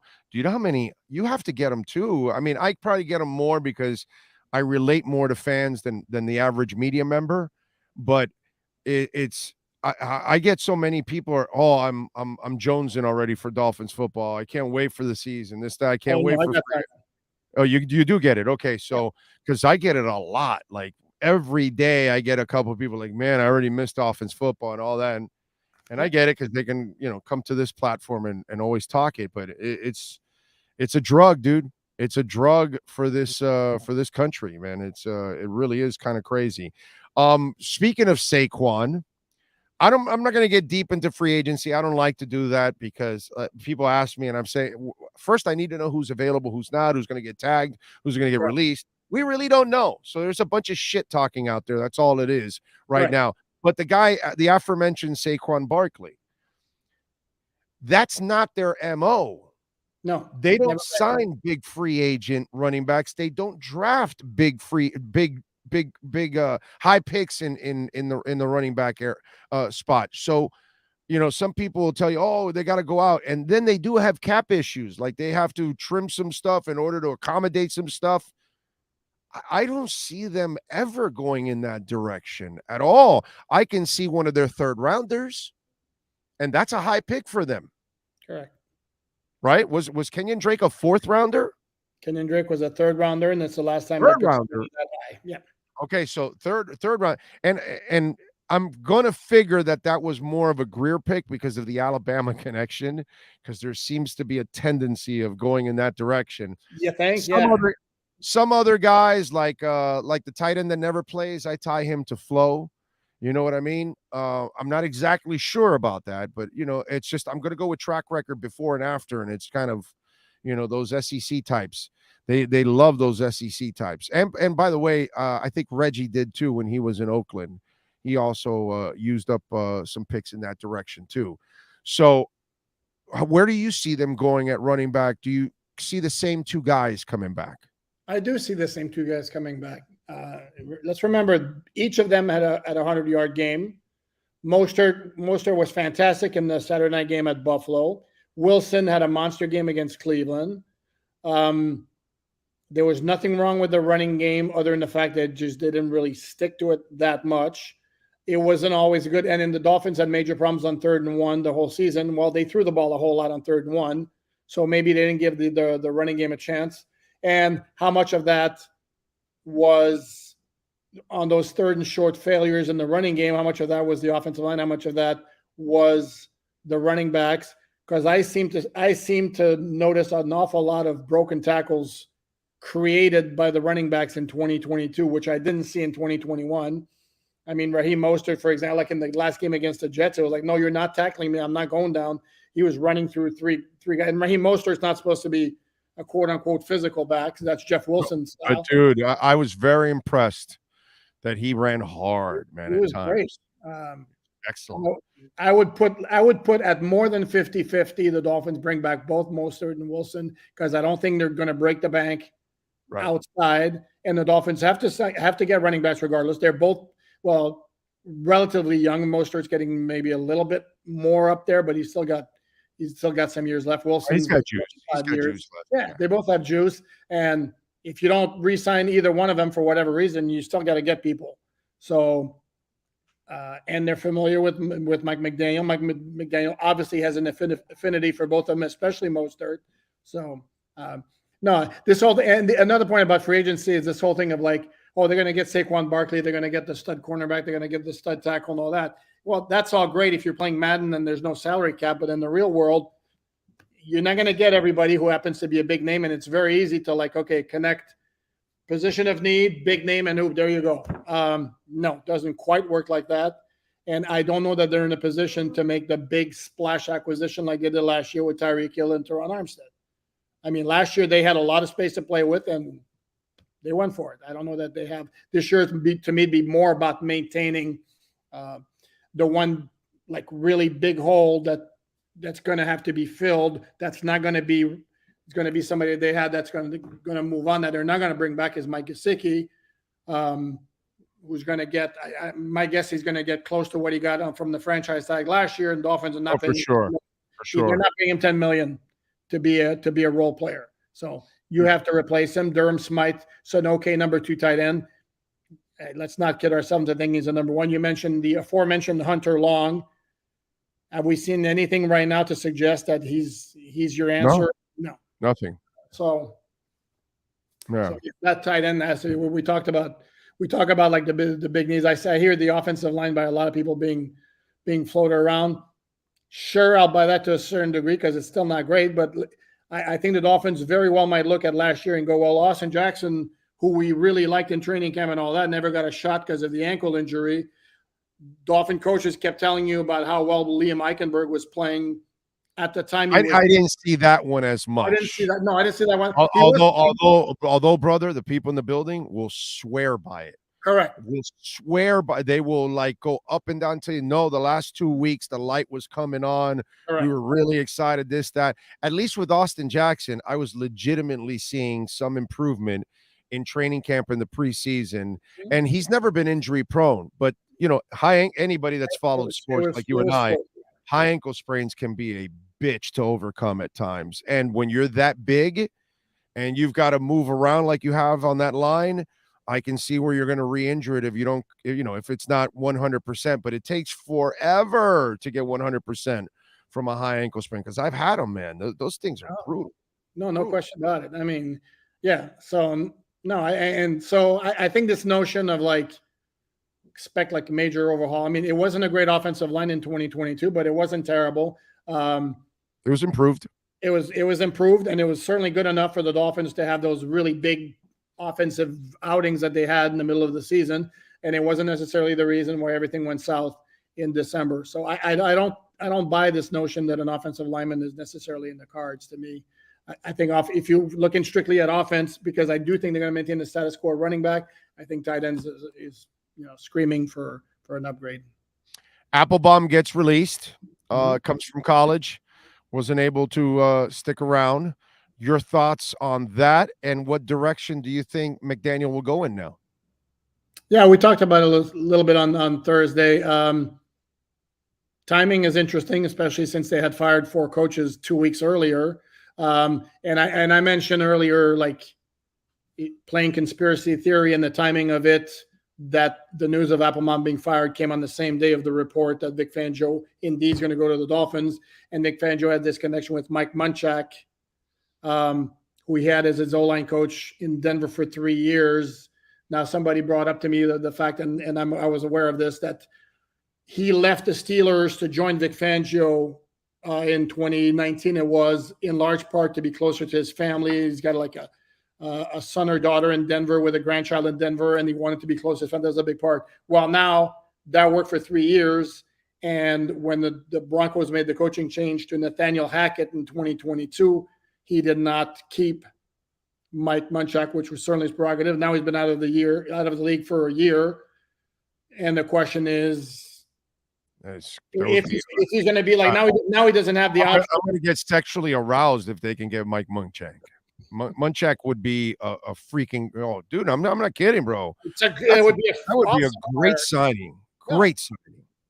But the only question now with Munchak is, again, and I haven't seen it that or anywhere, and I haven't spoken to the guy, so I don't know, but was his desire to be close with his family strong enough to where now he's okay with not coaching anymore, or does he want to get back in the game? And if he wants to get back in the game, well, that connection with Vic Fangio is there, and the Dolphins now coincidentally have an opening for an offensive line coach. Seemed like a pretty good fit to me. I'm with you, man. That would be an awesome move if they're able to get him. Any other name? Because I know you gave us Munchak last week. Any other name you see, just out of curiosity? I saw one other name thrown out there, and then it escapes me right now. Coach with the Saints through, I believe, with Sean Payton through his last year in 2021, that neighborhood, but I haven't researched it, if I'm being honest with you. Okay. They are down to 3 candidates in Arizona: Kafka, Anarumo, and Flores. Dolphin flavor here. So, yeah. I know who your pick would be. Come on, you know would go with Flo. You know you'd go with Flo. Be honest. No. For the train wreck of it, yes, I would. I mean, the guy that can't build an offensive staff. The guy who was 10-6, 9-8 in his last 2 years with the Dolphins, that guy, yeah. That's fine, but he still can't build an offensive staff. So and that's still 10-6, 9-8. To turn Kyler Murray, I think they go Kafka. Just because they have $200 million invested in the kid, they have to try to save that. And if you bring a defensive mind, especially Flores, wow, that's oil and water right there. I can't wait to see Murray come off the field ripping into Flores. Yeah, Flores is really going to deal with that. You know what I'm saying? So, Anarumo also is kind of interesting, but I kind of think they'll go Kafka only because they've got to try to save their investment. Seriously. Yeah, I mean, for the train wreck, of course, I want Flores to get the job because I just want Arizona, everything. Oh, God, this would be so beautiful. It's entertaining. But if I'm being objective, I'm going to go Kafka. Well, and here's the thing that's interesting with Flo even being a candidate. If we know Flo like we know Flo, do we really think that he's going to be crazy about the idea of working with a quarterback whose reputation is that maybe not the hardest worker and not the greatest work ethic in the world? Does that really mesh with Flo's mentality? To me, that's a major no. And you make an absolutely great point because the Cardinals completely effed up last offseason in my book in giving Murray that long-term contract. I was never a huge fan of his. And now they're stuck with him. So that's your quarterback. And you need to make it work. So, yeah, absolutely. I think Mike Kafka makes absolute sense. Because just like remember, you hire Flores. You hire Flores, you're making his job harder because he can't build an offensive staff. But now he's got to find one, and he's got to find one that's willing to put their reputation on the line for Kyler Murray. So you're going to have to deal with an up-and-coming coach, not an established coach. An established offensive coordinator is not going to want to inherit this headache. So it's really a bad combination. And that's where that's why I have to go to Kafka, because he is the offensive guy, and at least it starts with him and ends with him in trying to save Murray. That's kind of similar to what was going on here last offseason when the Dolphins really wanted a guy who could get the most out of Tua. And boom, here comes Mike McDaniel. Amen. Perfect. Yeah, perfect example on that. So yeah, I would go Kafka, obviously for entertainment purposes, which I love to be entertained. Yes, please hire Flores again. That would be absolutely awesome in that situation. All right, what do you got going on over at Sports Illustrated? AllDolphins.com, Miami Dolphins Nation, AllDolphins.com. Yeah, well, I'm not attending the Super Bowl, but I'm going to keep my eye obviously open, see if anything Dolphin related comes out of that. We're going to start looking ahead to the full off season mode. with free agency, the draft, the mock drafts are starting to come out now. Dolphins don't pick until 51. It's not nearly as much fun looking at the mock drafts that pop up all over the place when the Dolphins don't have a first round pick or 2 or 3 like they had in 2020. Now they got none, so it's until the second round, and you don't get necessarily like the big splashy names that everybody will recognize. We're going to have something coming up soon, maybe today or tomorrow, on players who will benefit the most from the Vic Fangio system. Well, the guy that got picked on the most this year after he got traded. That's the guy that should benefit the most. It should be Chubb in the club. All right. In Duck Club. There you go. What'd you think of Vontae, by the way? It's I mean, what else is there to think? The whole thing, this whole time in Miami was kind of disappointing because he was so gifted. We're looking at it like kind of an immature kid all along. By the way, he's the last corner that tackles as good as Kohu. Correct. Now that I thought about that, because you when you started talking about how good he was, that mofo is fearless like Kohu, that he will attack, bro. He was a good tackler, man. Good tackler. He may have been maybe the best tackling cornerback in Dolphin history. I can't think of anyone off the top of my head that compares with him. I mean, he was a great tackling cornerback, and he could cover too. I mean, and then the Dolphins wound up trading him for a second and a sixth to the Colts. Yeah, and then shocker, he makes the Pro Bowl. With the trade. The rumor is true. Okay, we just traded you. Okay, we traded you to the Indianapolis Colts. All right, so you okay? No, I'm gonna call my grandmother. You can call your grandmother? Yeah. Okay, this hasn't hit the papers or anything like that. Okay, well, why don't we do a little business first, okay? Before you call grandma, okay? There's a little bit of urgency because you got a storm coming. They probably want to get you on a plane here pretty quickly. Okay?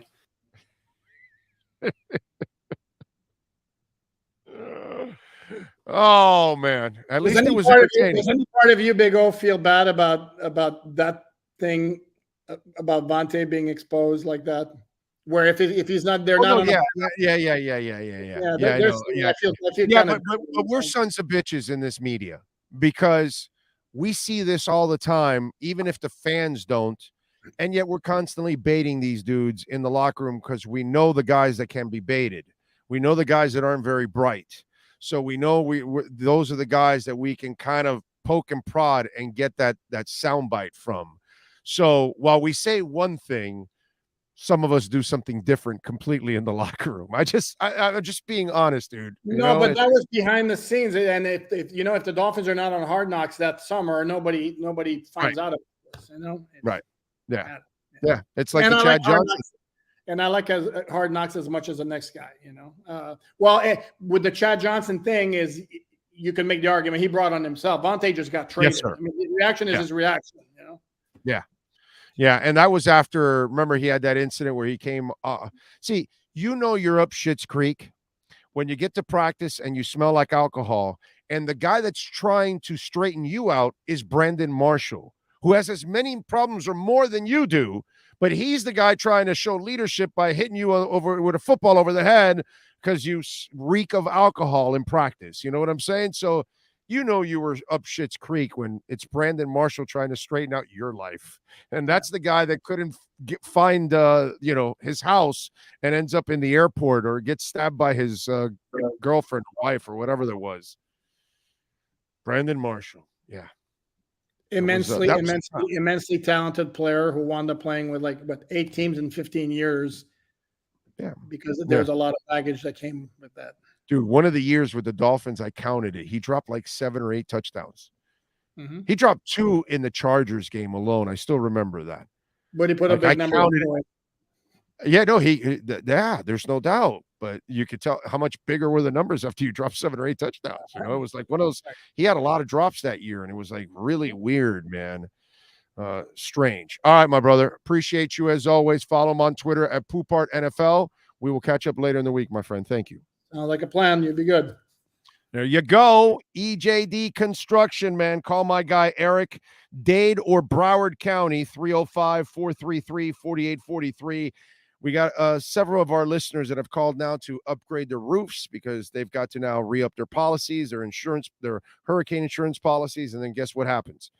Oh, wait a minute. Your house is a little too old. Your roof is not up to date. You got to upgrade it. And, well, you got to call EJD Construction, folks. And if you're looking to enlarge your home, if you're looking to remodel the home and gut it from inside, EJD Construction can do all of that.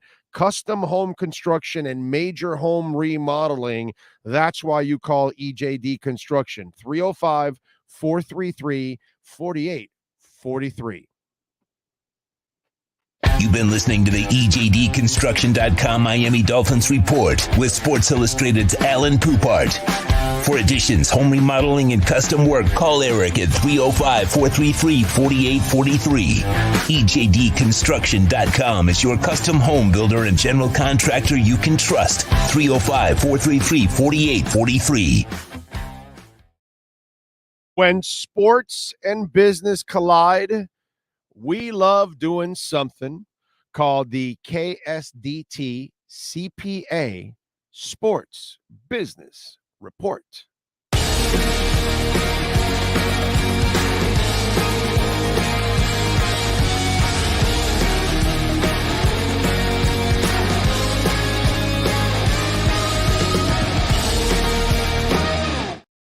All right. The most powerful sports league in the world did it again. That's right. The NFL. They have now sold out. Fox has sold out all of its advertising inventory for Super Bowl 57. Some of the commercials are going for more than $7 million per half minute.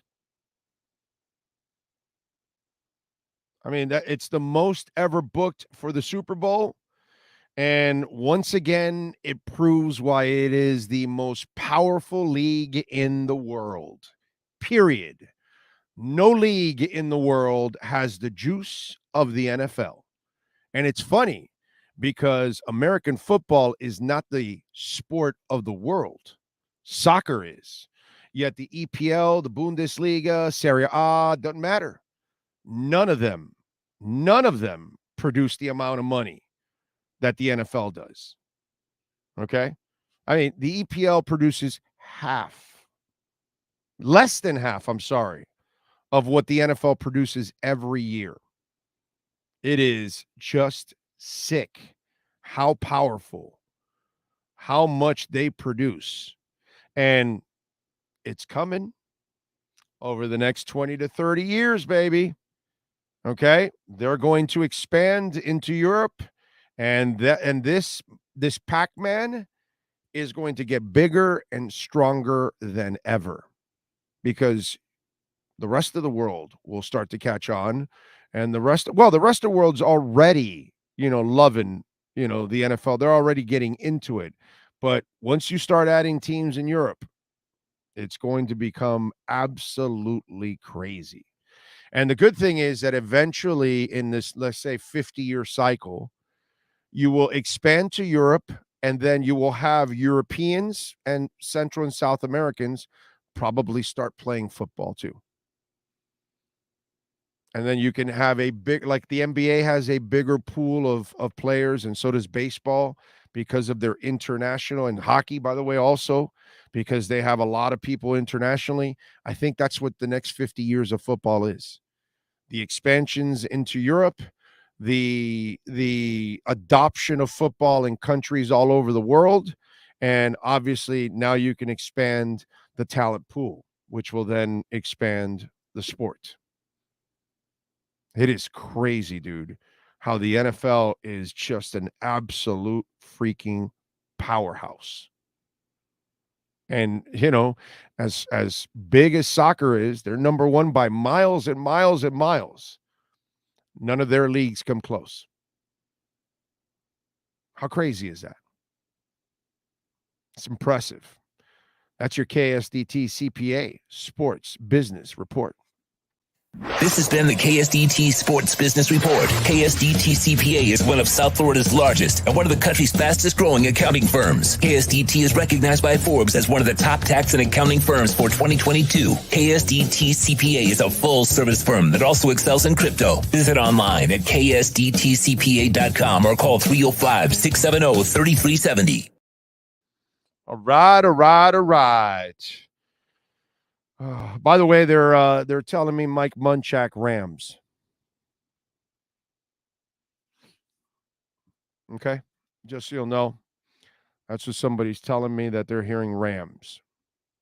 Don't kill the messenger. I'm just telling you what inside people that know about this shit tell me Rams. And maybe it's that whole thing that you're more West Coast and you're closer to the family and all that kind of stuff. So I'm not exactly sure, but maybe that's the whole thing behind it. All right, let me check here because I know that we got some super chats. And remember, you can make a donation through Cash App or Venmo at Cash Big O Show. Tom Lopez, thank you, sir, with a little sticker and everything for the super chat. Thank you, sir.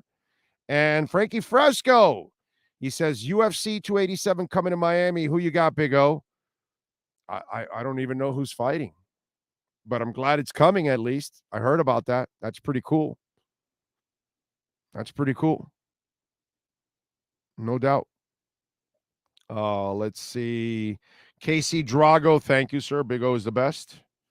That's not accurate, but I appreciate it. Thank you for the love.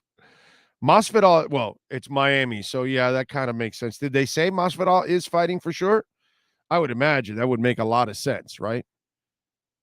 All right, let's take a quick break. Let's get ready for hour number 3 of the Big O Radio Show, powered by the one and only Sean Stanley.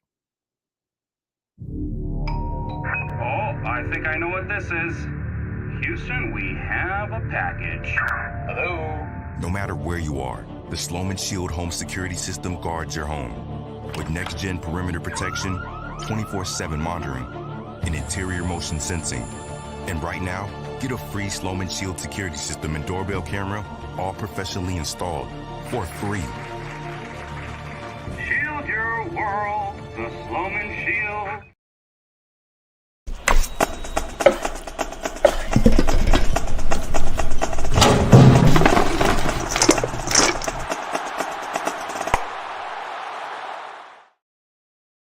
Welton Rayom has more than 62 years of litigation experience handling insurance disputes. They're committed to resolving even the toughest insurance claims quickly. Call them for a free consultation. 954-966-4646. At Welton Rayom, they don't get paid unless you win.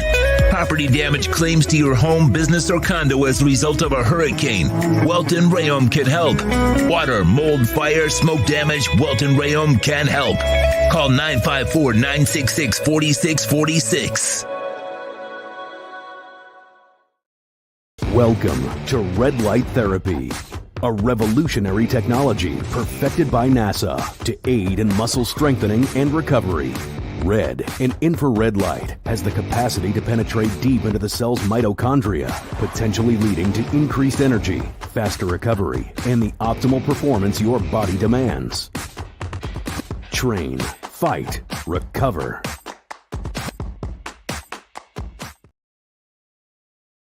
For over 16 years, EJDconstruction.com has provided South Florida residents quality craftsmanship, accurate project management, and exceptional service. That's why EJDconstruction.com is an A-rated member of Angie's List and the Better Business Bureau. When you're looking for the right custom home builder for additions or home remodeling, please call my friend Eric at 305-433-4843. That's 305-433-4843 for EJDconstruction.com.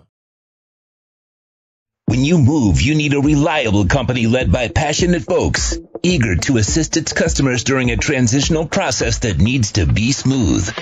Call Essential Moving Experts at 844-368-5750 for all your local and long-distance moving needs. You can rely on Essential Moving Experts. Mention the Big O Show and get $150 off.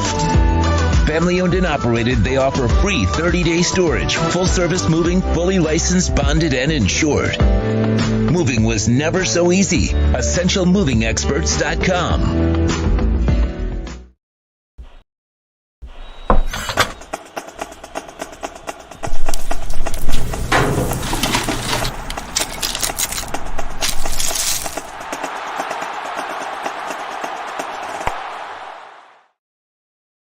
When you move, you need a reliable company led by passionate folks, eager to assist its customers during a transitional process that needs to be smooth.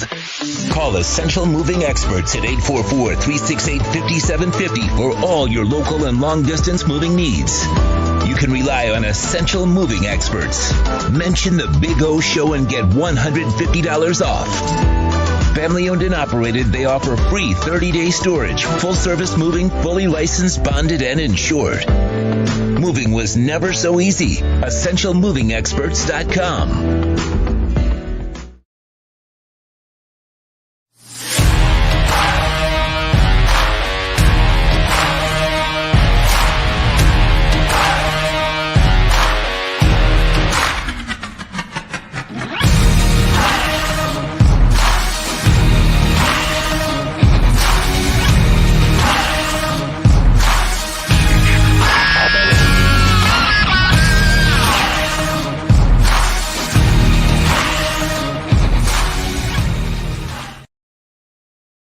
Statements or beliefs expressed on the following program by the host, guests, or callers are not necessarily the opinions of FantasyXS.com, Media Group Inc., ownership, management, sponsors, or website.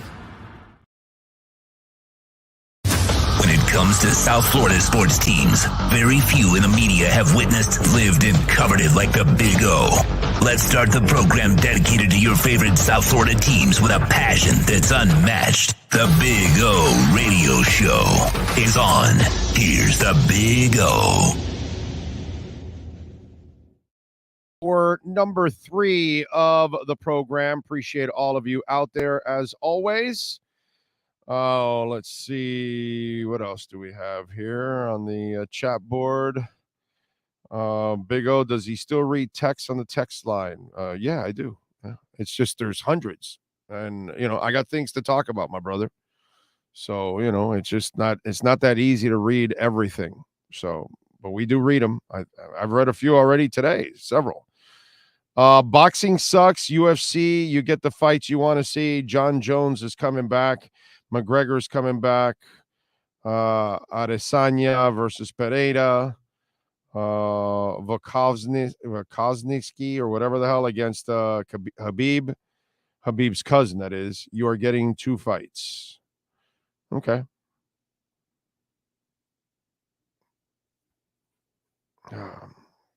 What else do we have? Any comment that Arian Foster claims Bro, Darren, do you listen to Arian Foster? Ese tipo está loco. Arian Foster's both oars don't hit the water. He's a few sandwiches short of a picnic. His elevator doesn't go to the top floor.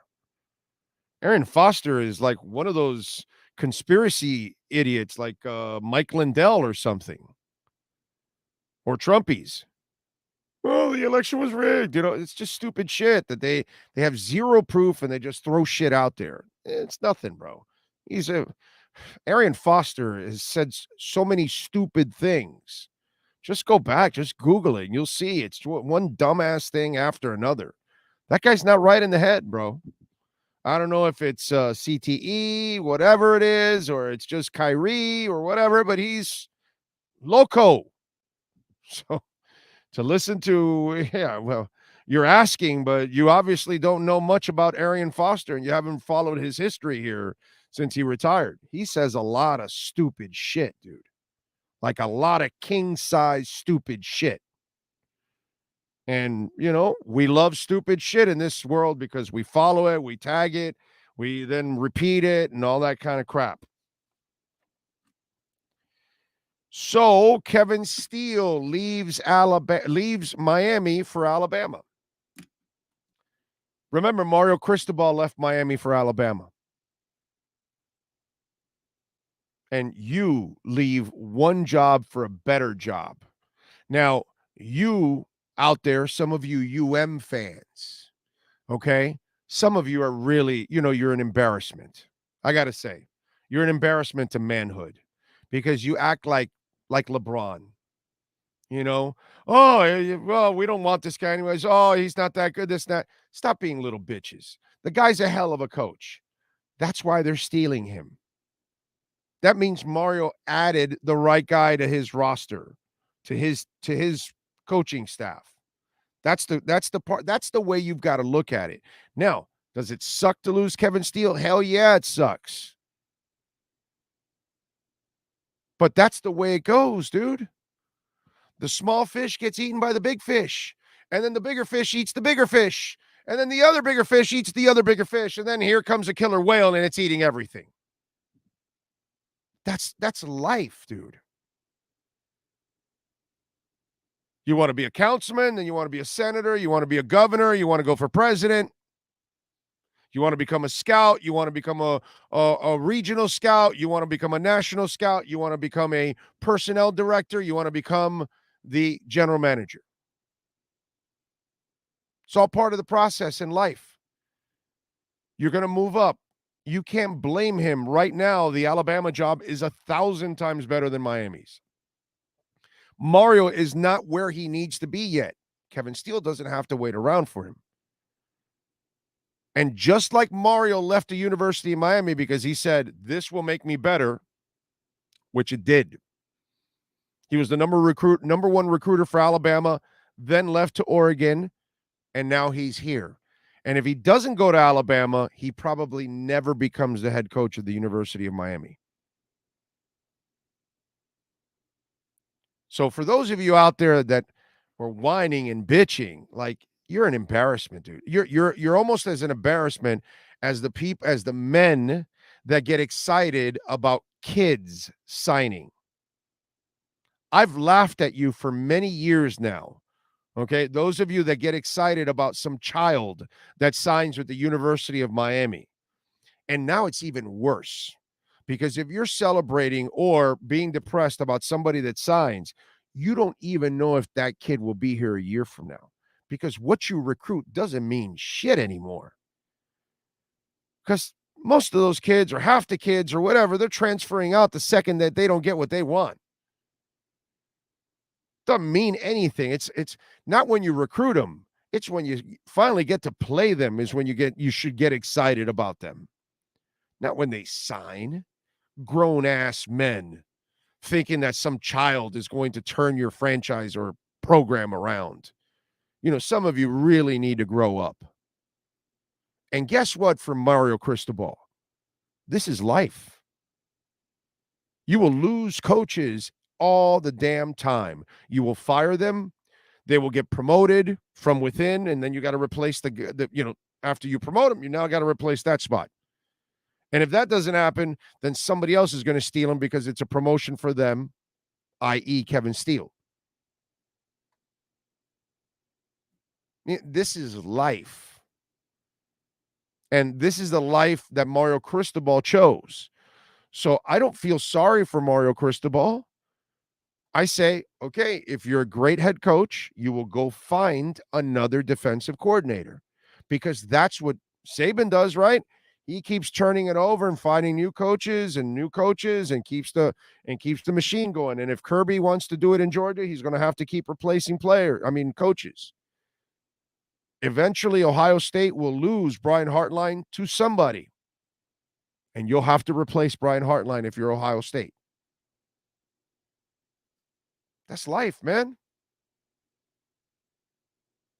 It's the way it goes. But some of you out there in UM land, brother, you guys, you need to get laid. I don't know, man. Go to a casino or something. Relax. Go gamble a little bit. I don't know, maybe start jogging, do some weights or something. Get a life, bro. Get a life, because some of you that hang on every word that some punk ass that's 17 years old says, it's embarrassing. And those of you so butthurt about Kevin Steele, you're embarrassing. This is life. You're going to leave your job for a better job every day of the week and twice on Sundays. And right now, the Alabama job is 1,000 times better than any job on the planet except what, Georgia? That's it.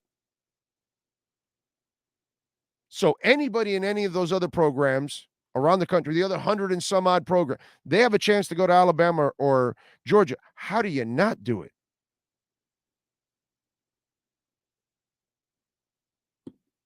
Grow the hell up is what I would say to a lot of you UM fans. What is it with some of you out there that are UM fans? You want to go back to school or something? You just didn't grow up? You're like you're a child the entire time here? I'm not exactly sure. And I love that. I had this UM fan like, how dare he leave? The University of Miami is headed to great things and this, that. I'm like, dude, you're an idiot. University of Miami has done nothing right now. They just had the worst season of their lives. I love Mario Cristobal, but if you're Kevin Steele, you do what's best for Kevin Steele and Kevin Steele's family. Just like Mario Cristobal years ago did what's best for Mario Cristobal and his family, and his ass left Alabama. I bet you Mario might have been frustrated, might have been a little pissed, but deep down inside, he says, I can't be a hypocrite. I did the same shit. Grow up, some of you UM fans. You need to really grow up. Get a life and get laid.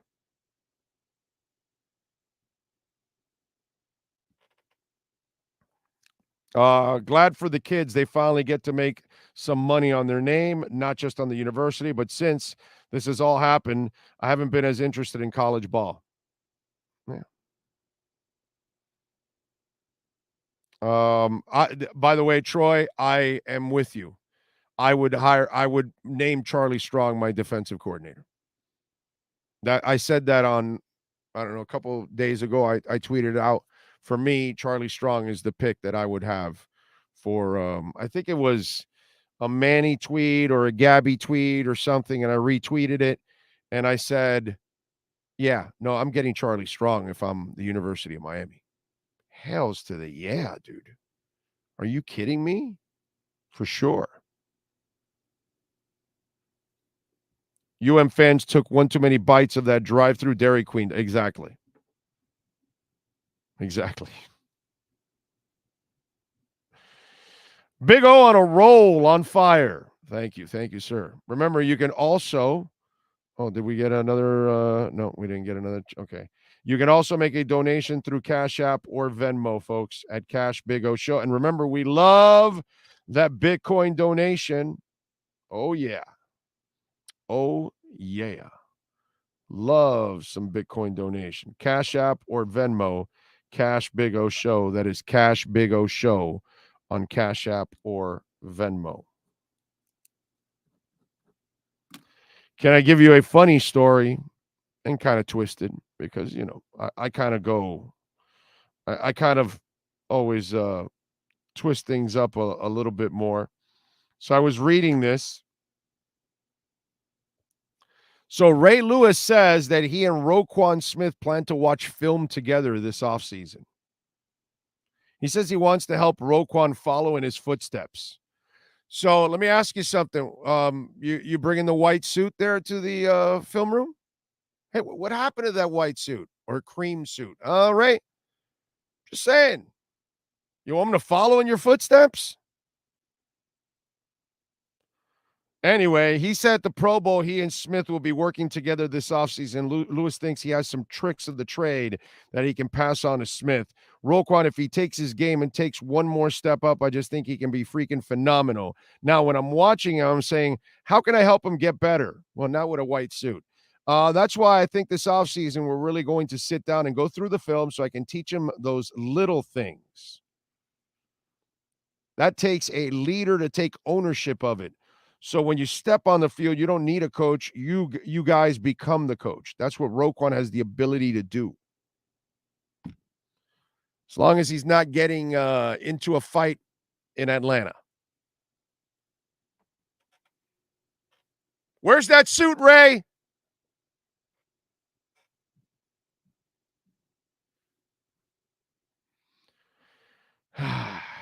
Anyway. Sorry, but what made Big O think a hot dog was good? I'm an idiot, Jay. I'm an idiot. I'm a moron. There's no other way to phrase it, dude.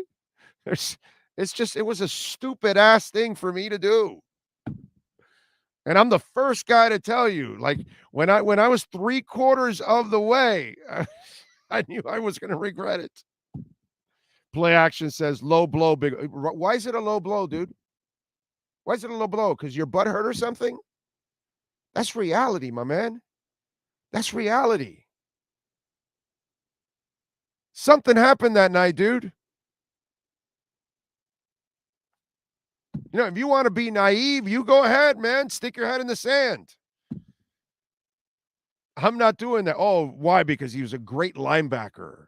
Because he's a great former UMer.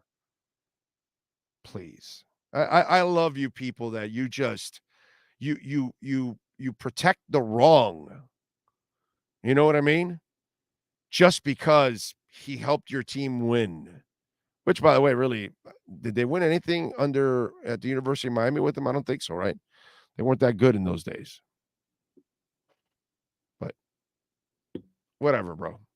You know, fact that he might have gotten away with something.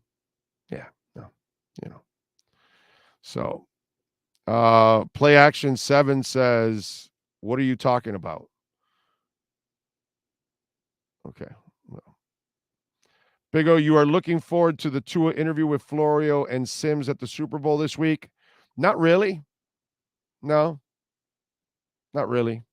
That does nothing for me. I'll end up watching it only because of Tua, but not really. Those guys do nothing for me. You know, those are, clickbaiters. And especially with the other guy, Sims, who like is as clueless as it gets.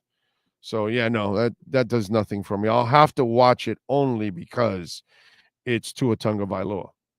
If it wasn't for that, I definitely would not be watching it. I would have no interest in it whatsoever. Some guy, I don't like.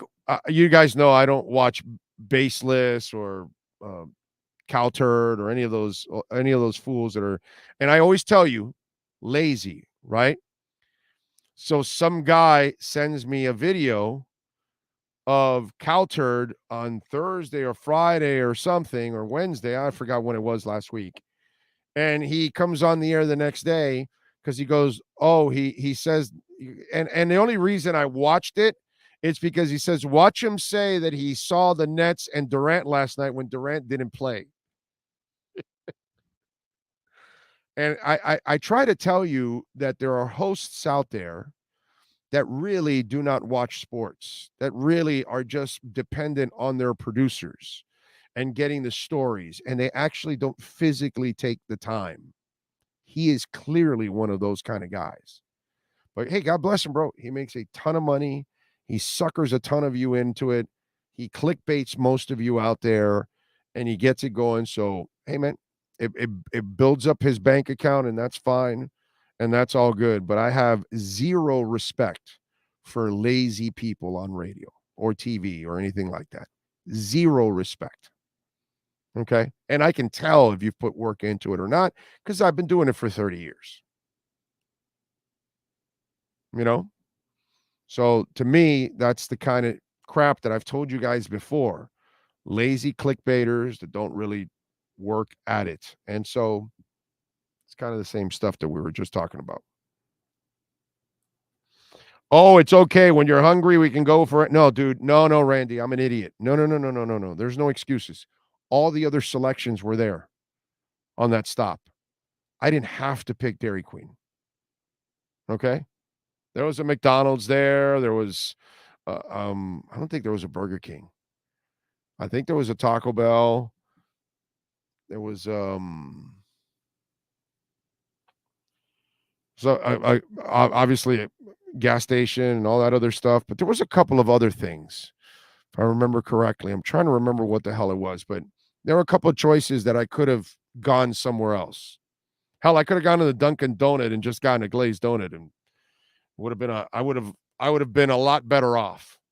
Okay, hard to screw up a glazed donut. There's no excuses, Randy. I'm an idiot. That's all. Okay. As simple as I can call some of you idiots for doing stupid things or saying stupid things, I'm the first guy to call myself an idiot for doing something stupid, okay? Or if I'm wrong, I'm the first guy to tell you, damn, I was wrong about this. I have no problems with that, okay? I'm a moron for eating that. That's all. There's no other way to dress it up. I deserve what I got right now. Seriously. I deserve it. It's my own fault. I brought it upon myself and nobody else. Protecting Ray Lewis for that day is like those tools that protected Ray Rice. Oh yeah, no, I even saw women wearing free Ray Rice shirts and jerseys. You know what kind of a stupid ass bitch you got to be to wear a free Ray Rice jersey after you watch him do what he did to another woman? Like, you are a stupid ass bitch. You're the most ignorant mofo in the world. I understand the guys because we're Neanderthals. You know, some of you out there, as long as you can play well for me, I'll forgive you of anything. So some of you do that. But women, to watch a man beat the hell out of another woman and knock her out and drag her like a sack of potatoes into the elevator, and then you're wearing free Ray Rice jerseys for a guy that gets 3 yards of carry also, which doesn't matter if he got 13 yards of carry. But, like, I saw that, and I was more disgusted with the women wearing those shirts and jerseys. Like, man, you are one dumb, insensitive bitch. You're as bad as he is, actually, because you're egging on the fact that it's all right if you beat women as long as you can play well for our football team. It's the most disgusting thing I've seen from fans are women during the Ray Rice era wearing those shirts and jerseys. Let me see if we I wonder if I can find I wonder if Google still has pictures.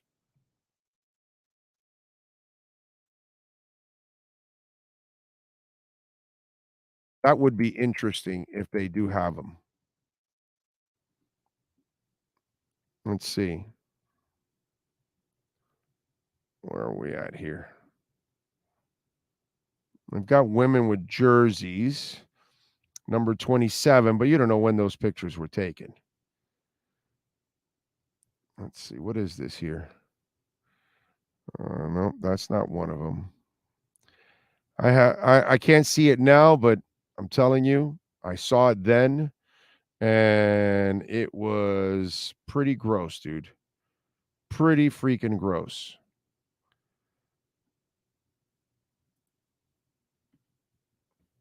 And it was bad. I'm trying to see if I can find one. If you can, Sean, if you find one, pull it up for me. Because it was like, gross. Absolutely gross. Taco Bell, not in the moment. I don't mind Taco Bell. Costco hot dogs. Apparently they're pretty good. Never had one, but apparently they're pretty good. What else do we have to talk about? Let's see. Heat lost to the Bucks. Well, of course they did. They had Giannis this time around. Kyle Lowry was out with the sore ankle. Oladipo out with the right ankle. Wednesday, Miami-Dade Arena, they will host the Pacers. So we'll see what happens there. Panthers are back in action tonight, 7 o'clock against the Lightning. Kachuk has been a great acquisition. God bless him, dude. He has been awesome. I just wish the rest of the team could actually, do their part. It would be cool if they could do their part. What else do we have? Oh, by the way, I'd be remiss if I did not mention our thoughts and prayers to everyone in Turkey. I think the last time I checked, there was over 1,500 deaths from the earthquake, brutal earthquake that went on. And, I mean, the pictures that are coming out of Turkey are absolutely heartbreaking, man. And it's just videos and pictures. And with social media, you're getting instant reaction, people that are trapped. It is scary stuff, man. Scary stuff in Turkey after the earthquake, man. What a shame. What else do we have here? Oh, the city of Miami and Miami-Dade County could learn from the city of Kansas City. That's right. And that's why when sports and business collide, we like doing it again. The KSDT CPA Sports Business Report.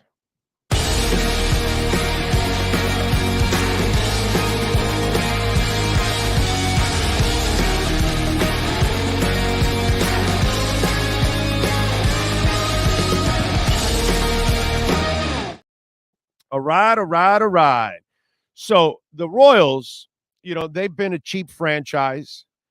They had that one championship run recently. I'm not talking about, Brett and George Brett and UL Washington and all for you old farts out there, because that's us old farts. Who's going to remember the toothpick at UL Washington? Only old guys like us. But anyway, remember they won with Hosmer and those guys a few years back, and then they weren't able to keep that team together and keep it going, and the team got destroyed, and that's because they've been notoriously cheap. And they got lucky and caught lightning in the bottle one year, and they've never been able to do it again. Marlins did the same thing, right? They caught lightning in a bottle in 2003, and they weren't really going to keep it long term, and they backloaded contracts, and they were ready to unload everybody, and obviously the baseball fan got screwed. But then the city of Miami and Miami-Dade, obviously always led by morons that we put in every year, and I don't care if you're a Democrat or a Republican. I don't care about either side, so stop it already. Stop being butthurt when I mention something about Democrats or something about Republicans. I don't care. I'm an American. Understand that. Don't care. They're both clown shows. So relax. So it doesn't matter who we vote in. They screw it up for us, right? Well, I got to give the Royals credit in the city of Kansas City. Now, they have a list of potential sites that they've narrowed down for their proposed $2 billion downtown stadium and district. Okay? We continue to evaluate 4 to 5 sites, but we're on this listening tour to hear from you as what may be important. We look forward to making this determination after the completion of our community listening tour. As the largest and public-private partnership in Kansas City history, the Royals would pay for the entire $1 billion ballpark district and part of the $1 billion stadium. So at least they're putting well over $1 billion into it. Okay? So the team would ask for an extension of Jackson County's 3/4 cent sales tax used for the Truman Sports Complex, which is the home for Kauffman Stadium in Kansas City's Arrowhead. It also proposes that the city and state funds be spent on infrastructure improvements, including sidewalks, streets, water lines, and green spaces for parks and trails. The federal government may play a role as well as we consider some creative ideas to build a community despite the interstates that are in and around downtown. So at least now they say that at least they're going to contribute a world of money. Not like these idiots. Well, we're contributing rent. You got to pay that anyways, buddy. Give us money. And of course, we did the stupid thing and they threw it all on us, right? And whatever they were, I don't care what side of the aisle they were on, they nailed us with that tax payment. And that thing's worth a couple of $1 billion by the time we're done with all the bonds and the payments. And it's going to be decades before we even come close to paying that off. Remember, the Miami Arena was never paid off. By the time it was destroyed, you still owed money. And that's a fraction of what you spent in that baseball stadium. But if you're going to do public-private partnership, the private part has to put in a world of money. You can't keep going back to taxpayers. I'm totally against taxpayers paying for this kind of crap. And I get it here where you got to pay for the infrastructure and all that other stuff, roads and all that. So it's at least a team effort. Now, the question is, how much will Kansas City spend? If you're willing to spend this much on the stadium, over $1 billion. I hope you start spending actually on the payroll, because to me, that's the important part. You got to be spending something on payroll. Give those Kansas City fans, what they deserve. I'll ask Matt Verderem on Wednesday about that. By the way, KSDT CPAs, we're talking about one of the top accounting firms in the country by Forbes, and one of the top tax firms in the country, Forbes, both top 200. Contact them. Dade, Broward, or Palm Beach counties, 305-670-3370. That's 305-670-3370. From forensic accounting to healthcare advisory, property management, wealth management, domestic and international tax, personal tax, business, you name it. They can help you and help your business grow, and also help your business plan for what's happening in the market, what's developing. They can help you in that process also grow. Sorry about that, Alarmo.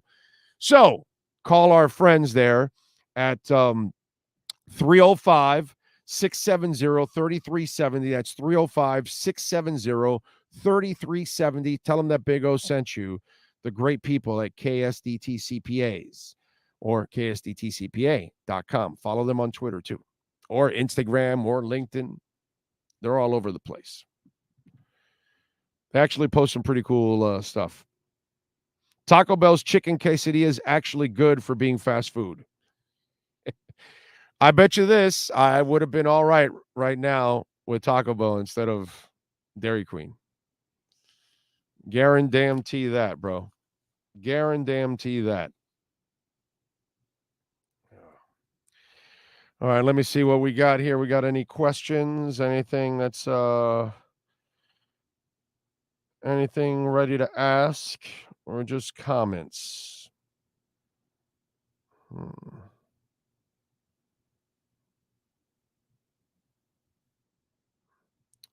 Correction, when you have the munchies, you eat anything. Oh, must have been toking the weed while he was driving and going to the munchies. LOL. Yeah, dude, that's what it was, man. I had the munchies and I said, wow, a Dairy Queen hot dog is so good, man. Yeah, that'll hit the spot right now. That was it, bro. You nailed it.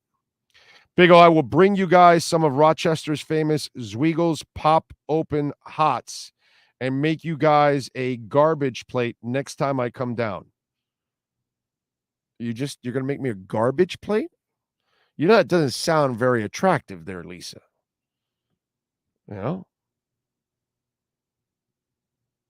Sorry, but what made Big O think a hot dog was a good? No, nothing. Nothing made me think it. I think I read that one already. So I scroll around. According to Stephen A. Smith, Big O, Kevin Durant might be the next one traded by the deadline. Yeah, but it won't be to Miami. So it doesn't really matter. Are you going to show us your backyard? Yes, I am. Told you last segment. The next time I break, we'll come back and we'll be in the backyard. Got to give me a couple minutes now. But yeah, I will be in the backyard. Oh, Canes basketball tonight. Yeah, they did. They had a nice win against Clemson on the road, apparently, and then now they got Duke tonight. So we'll see what happens. I don't get that excited about college basketball. Sorry, man. I'm a sourpuss when it comes to today's college basketball. When you live the 80s and the 90s, there's no way. I'm sorry. For those of you that are young and you're under 40, under 35, you don't know any better. That's all. You don't know any better. That's the problem now. And that's cool for basketball, because in 20 more years, you would have eliminated, the older people that enjoyed the 80s and the 90s. And then for the last 40 years, they're only going to know of this. So this will be what it is for them. But for those of us that lived real college basketball with real stars, there's no way in the world you can sell us this. No way. And unless anybody, and if you're buying it, it's because you're forcing yourself to buy it. But this isn't Larry Johnson's UNLV team going up against Duke 2 years in a row, loaded with NBA players on both sides. Most of these teams have no NBA players. They definitely have no stars on their rosters that are going to make a transition to the NBA. It's so sad what college basketball is. I'm sorry. It's hard for me to be fake and say that I'm super, I'm so psyched about basketball, men's basketball. At least the women's game hasn't changed, but the men's basketball, it's 2 notches under what it was. So I'm not the guy that I watch it because it's and all that, but it's just ho hum. Really. Doesn't matter to me. Can I be super freaking cruel right now? Can I give you reality right now? Reality with like a knife in your gut. Are you ready? Are you ready for me? How do you get FAU ranked? End of story. You think FAU gets ranked in the 80s and the 90s? No. That tells you the state of basketball. No, I don't mean an insult on FAU. It's just that's how basketball is. Any team in the country can get ranked now because no team in the country has stars anymore. That's all it is. So if you get enough team play and smart play, you might make some noise. FAU is your answer right there. That's what happens, man. That's how this league is. I know it's cold and cruel to say that, but deep down inside, I'm right. That's how mediocre college basketball is, that FAU can be a top 20 team in the country. Not baseball, basketball. It's impressive in baseball, but not in basketball. Because they're all just Jags, just fighting amongst each other for, there's no kings of the hill that you got to try to knock down. North Carolina isn't North Carolina anymore. Duke isn't what Duke used to be and all that. Come on, man. Who are we kidding? Kentucky isn't Kentucky anymore. And, whatever, man. Georgetown isn't what Georgetown used to be. And Syracuse isn't what Syracuse held. They want Jim Boeheim to step down. He's walking around like, the people that walk up to me say they love me. And all that. Yeah, well, what do you expect them to do? You think they're going to walk up to you and have the balls to say, hey, Jim, you got to step down.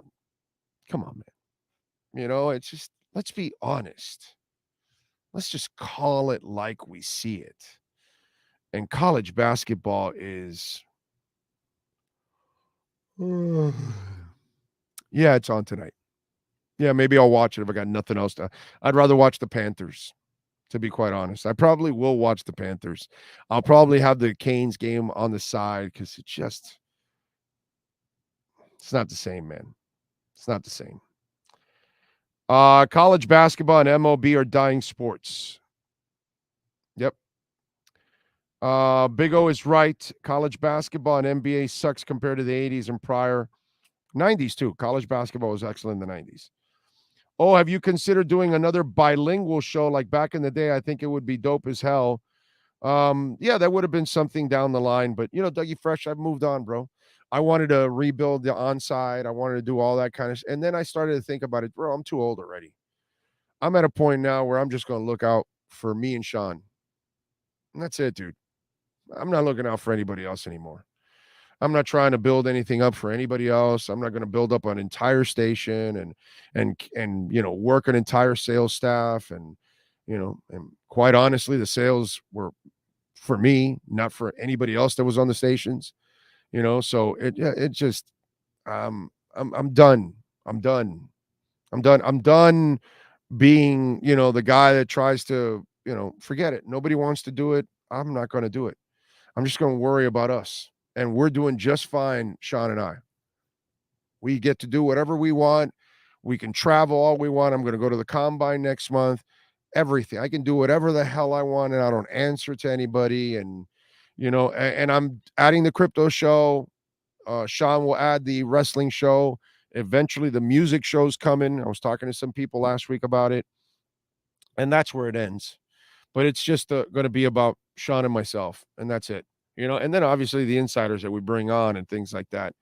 But that the grandioso thing that I wanted to do once Onside went down, to try to bring up, as I started to think about it, I am killing myself for so many people, and yet I'm not getting personally in return, the satisfaction that I need. This last year and a half here, or two, let's say, doing this with Bill and with Sean has been the most satisfying thing, we've ever done. Sean and myself, the most successful year we've ever had this year in 2022. Professionally, period. Wherever we've been. So I'm done. I'm done. I don't need to look out for people anymore. Nobody's looking out for me, bro. Nobody. Not one goddamn person is looking out for me. So I seem to bust my ass for everybody else. And it's not worth it. So, I can't add too much more on my plate than what I have already.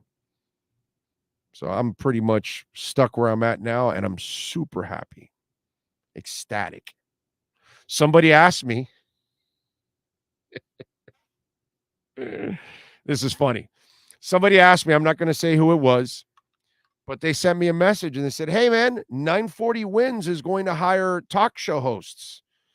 Are you interested? And I said, no, I'm not interested at all. Plus they're going to go the cheap route. You know what I mean? That's what they do. They're not going to bring in hosts that actually like bring in revenue and bring in listeners and all that kind of stuff. No, they're going to underpay some guy, and that person, probably won't do any live spots or anything, and they'll just go the cheap route because that's what they got to do. I know this business already. I said, no, dude, why would I even bother? They're not even going to be really committed, because nobody's committed to radio anymore. That's what I told them. Show me somewhere where they're spending money. They don't spend any money. They're going to go as cheap as possible. They'll get people that are inexperienced, people that have no juice, people that bring no revenue in, and that those are the easy people that they can control. Look, whenever you hear a radio show and they have no live spots, okay, that radio show is there to be fired. That's all, because they're not producing shit. It's pretty simple. Any show that you see like that, that show is just set to be fired. And they have all the excuses because, hey, you're not producing. So it's just funny. So you might have another talk show and wow. So the competition between 940 and QAM, who can hire cheaper talent? The good thing for QAM, it looks like Joe is still sticking around, because that's going to be catastrophic for that station. Once Joe leaves, the amount of money that he produces, that will get several people fired after he leaves. Guaranteed. Because there's a lot of people there that don't produce. You know what I mean? A lot of people in radio, they kind of ride the coattails of the station itself, but they really don't contribute. They don't break any news. They don't bring a large audience. They don't bring any revenue in. They're not an impact on social media. All these kind of things that you need in order to succeed. And so, yeah, it's man, I am down to just this. And I do it every day. And Sean and myself, will do the best jobs that we can to bring you all the South Florida news. And hopefully you guys will enjoy it. But yeah, supposedly 940 is going to start hiring talk show hosts. They just got the Dolphins, something we told you months ago. And I guess they have to add some talk shows to go with the Dolphins to, bring along some talk. Plus, they'll probably get Homer people to make sure that they can't say something that they shouldn't say. Okay. Let's see. Troy, not sure how happy Miss Big O will be if there's a hot female co-host. Why would I bring on a co-host? I don't need a co-host. We can have an update person, have some fun or something, but why do we need updates? You have a phone. That's what stations do, that just to get a spot in. Who gives a shit about an update? You got your phone already. Your scores are on your phone. Who cares about the weather? It's on your phone. Who cares about traffic? You got Waze or Google or whatever. It's the most ridiculous thing. They spend and waste so much of your time in your car listening to a bunch of crap that you don't need because you already know it. Does anybody need to tell you the scores? You already don't know it? Come on, man. You know? Let's see what else. Big O, thoughts on the way the Pro Bowl has changed? No, I didn't watch much of it at all. I turned on the flag and I watched it for like a minute and I turned it off. I can't. As I told Poopart, I can't watch flag football at any level. High school, college, NFL. I have no interest in that. That's a sorority game. That's what that is. So no, I didn't. You're right on, Zachary. They just got healthy and win. What was that? What did Zachary say?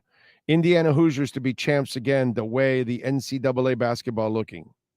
Yeah. You seem like the kind of guy that needed to work for yourself. I can definitely see you pushing management buttons. Yeah, but it's not, I don't want to do it anymore. I tried with, twice, and I didn't have the support of the people around me. One dude was broker than, 2 pennies and lying every time.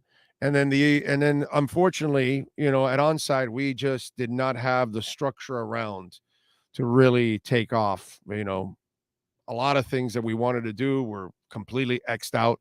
It's like, okay, we're going to build a station to be the flagship station. And then they tell us you're not the flagship station. And then you give them sales plans to, okay, let's have a coaches show, players, no access to any of that. Okay. So, and then you're not going to mention the station on your Twitter feed that has 1 million people. So you're not going to put us in the programs. You're not going to put us in the stadium. How do you want the station to grow? You're not buying advertising. See, it's the kind of shit that went on that just, and I love Mr. Moss, and he did he's a fantastic man. But they didn't get what we do, and he was surrounded by a lot of people that couldn't find their assholes with a funnel. And that's what I dealt with a lot. And so I dealt with that at QAM. I dealt with that, obviously at 1210. And then I dealt with it, at Onside. And you can't, there's no way. I've seen mismanagement. It's still going on at QAM. And what's that called? Odyssey now? It's just terrible. Just is. And yes, I have worked for everything that I have. Okay. I'm not a former player. They didn't hand me shit. Okay. I don't buy airtime. I don't have inheritance. Nothing, brother.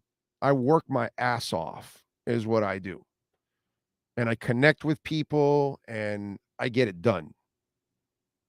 I had to go on the road to go start learning how to break stories because the station at QAM would not pay for road trips. So you don't want your employees to get better and produce more for you. So you won't invest in them. See what I'm saying? This is the kind of shit that I've dealt with for years, and I'm done with it, man. I'm done with it.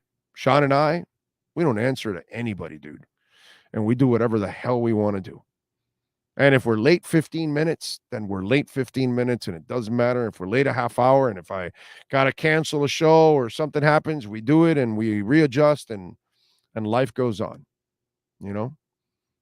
So, eye candy. Oh, yeah, that doesn't, in the end, that doesn't pay off in the long run, my brother. That's all stuff that goes by the wayside. What else do we have? Hey, any word on Armstrong or any other Finn having to get surgery? Nothing at all. Nothing at all. Big O, what free agent you looking at? No, I'm not looking at any, Brian. I don't know who's a free agent. That's the problem. I keep telling you guys, I ain't talking free agency until I know exactly who's a free agent and who's not getting tagged. When we find out that, then we'll talk. But at the moment, it's all hot air. All right, let's do this. Give me a couple minutes, okay? I'm going to get prepared downstairs. Sean will know when I'm prepared, and I'll show you the backyard, and I'll show you what Cutter's Edge Pro did, okay? And you can check it out. I don't know if I should release all the. What should I release all the dogs? Should all the dogs be running around? Okay, I'm not. By the way, I'm not. If I, well, yeah, why not? What the hell? But should I release all the dogs? Release the hounds? Yay or nay? Yes, yes, yes. I want to see doggies. Let me see some more votes. Give me a few more votes here. Release the Kraken. Well, that's Maiden. She is the Kraken. Holy shit. She'll attack you, man. You know, you gotta have guard dogs that you have to be careful they don't get loose. That's the key. And Maiden, I never want her to get loose. Never. Okay. All right. We're releasing the dogs. All right. Give me a couple minutes here. Remember, I got to go downstairs, prep everything to make sure I'm ready to go, get the dogs out, all that stuff. So give me about 2-3 minutes here, and Sean will know when to bring me up and all that good stuff. All right, let's do it. Back for hour number 4, short segment, where we show you the love from Cutter's Edge Pro and the landscaping and just heaven for us in our backyard, something that you should do, by the way. One more thing. Our neighbors in the back might be working on stuff. If they have workers there, you know what? I won't release Maiden. I'll keep her inside because Maiden will, you know, you're going to see her like wanting to attack the people on the other side of the wall. Because if you just get close to our house, Maiden is pissed. Like she's at the front door going, come on, mother effer, come through, come on. You know, that kind of stuff. And then when she looks out the back door glass, right? A cat walks along the wall and she loses it. You know what I'm saying? And she sees people working on the backs on our neighbors in the back. She just wants to attack those people on the other side. It's like, you know, she's awesome. She's a great dog, super lovable, but man, one of the most protective dogs I have ever had in my life. She doesn't want anybody messing with it. So yes, we will release the wolf pack. So give me a couple minutes. We'll be back with hour number 4 right here on the Big O Radio Show.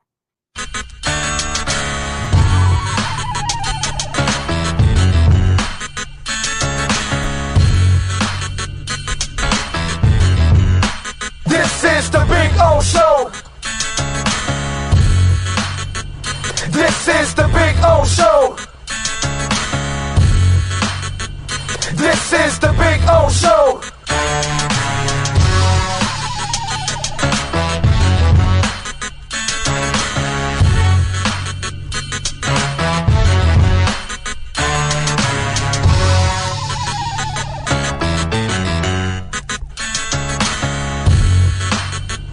This is the Big O Show. This is the Big O Show.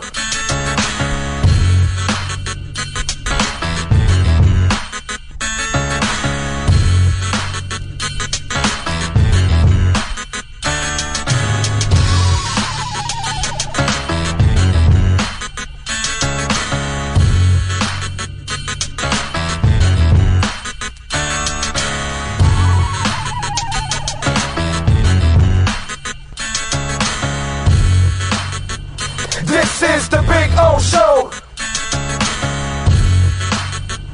This is the Big O Show. This is the Big O Show. This is. Oh, great. You have a doorbell camera. Now you have a front row seat to your house getting robbed. They're breaking into my house! Ooh, there goes the TV. I'm sure it'll turn up at the pawn shop. No, not the TV! Just because you can see them, that doesn't mean you can stop them. With Slogans, you get 24-hour monitoring, a free home security system, and professional installation. Plus, free doorbell camera, one that'll actually work for you. Get out of my house! Get out of the house! Call 1-800-ALARM-ME. If you're a Miami sports fan, then there's only one store to go to, and that's Caneswear at Miami Fanwear in Davie. They're your one-stop shop for all your inner Miami CFs, Canes, Dolphins, Panthers, and Marlins merchandise. They have hats, t-shirts, game day jerseys, and so much more. Located at 2511 South University Drive in Davie, and open 24/7 online at caneswear.com or innermiamiwear.com. Call them at 954-835-5597. Caneswear, the spot where Inner Miami and all Miami sports fans shop.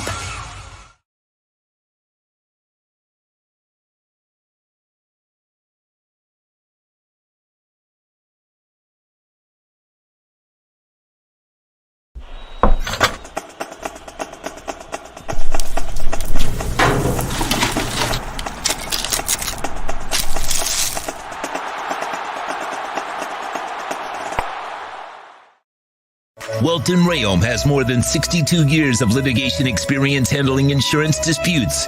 They're committed to resolving even the toughest insurance claims quickly. Call them for a free consultation. 954-966-4646. At Welton Rayom, they don't get paid unless you win. Property damage claims to your home, business, or condo as a result of a hurricane. Welton Rayom can help. Water, mold, fire, smoke damage, Welton Rayom can help. Call 954-966-4646.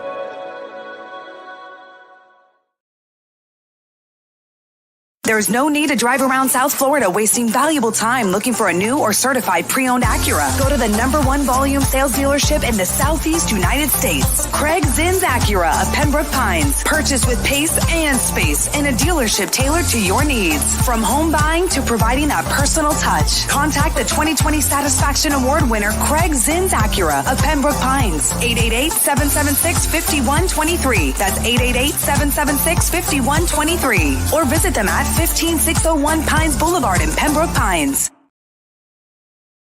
When you move, you need a reliable company led by passionate folks, eager to assist its customers during a transitional process that needs to be smooth.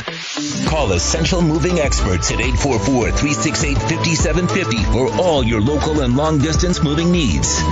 You can rely on Essential Moving Experts. Mention the Big O Show and get $150 off. Family owned and operated, they offer free 30-day storage, full-service moving, fully licensed, bonded, and insured. Moving was never so easy. EssentialMovingExperts.com.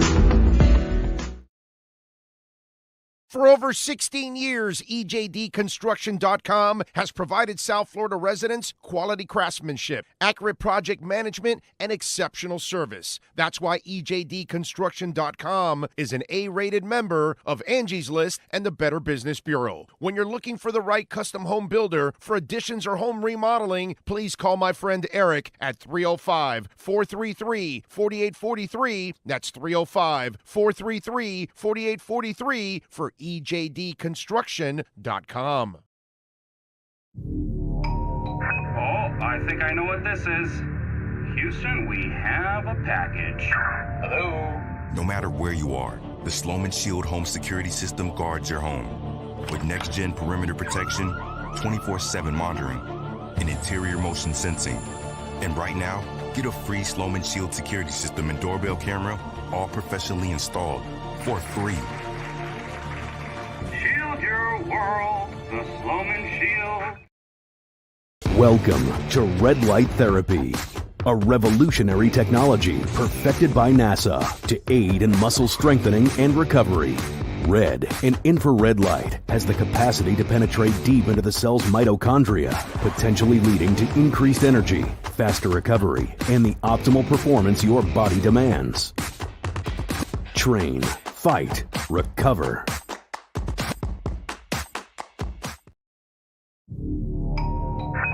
I think I know what this is. Houston, we have a package. Hello? No matter where you are, the Sloman Shield home security system guards your home. With next-gen perimeter protection, 24/7 monitoring, and interior motion sensing. And right now, Get a free Sloman Shield security system and doorbell camera, all professionally installed, for free. Shield your world, the Sloman Shield.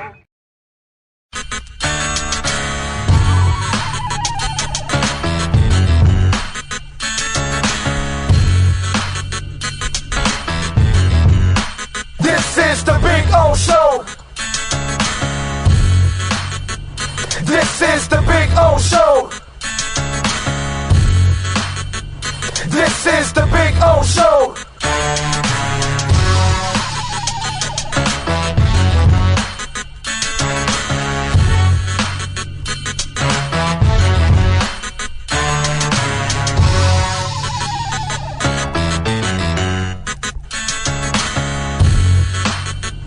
This is the Big O Show. This is the Big O Show.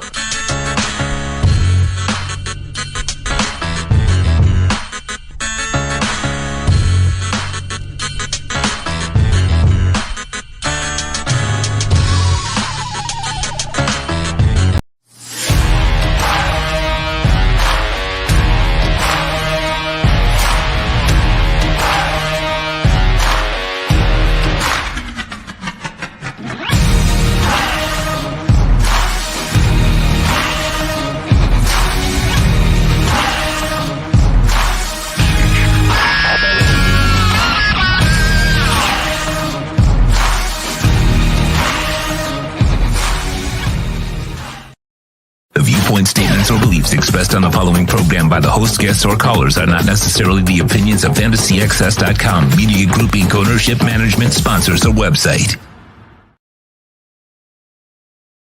When it comes to South Florida sports teams, very few in the media have witnessed, lived, and covered it like the Big O. Let's start the program dedicated to your favorite South Florida teams with a passion that's unmatched. The Big O Radio Show is on. Here's the Big O. All right, baby, there we are. Ah, yes. See, there you go. That's my new new addition to my hat right there. Oh, it's a beautiful palm tree. There we go. Here it is. By the way, Bono. Bono, come here. Say hi, Bono. This is Bono. This is Maiden. By the way, where are they? Come here. Okay, these are my two big ones right here. Bono and Maiden. Oh, there we go. As you can see. And then the little ones, where are you? There he is back there. There you go. There's Ollie. Ollie wants to scream at everybody. So this is the backyard. You can see all the foliage. See? There. Beautiful job by Mike and Will, by the way, from Cutters at Ollie. Ollie, relax, bro. Take it easy. Life is good. You're on the artificial turf, relaxing. So you see all the foliage that we got going on. Trees, everything. Some flowers coming out. Right? All kinds of stuff there. Palm trees. And then there you go. And then this is all artificial turf.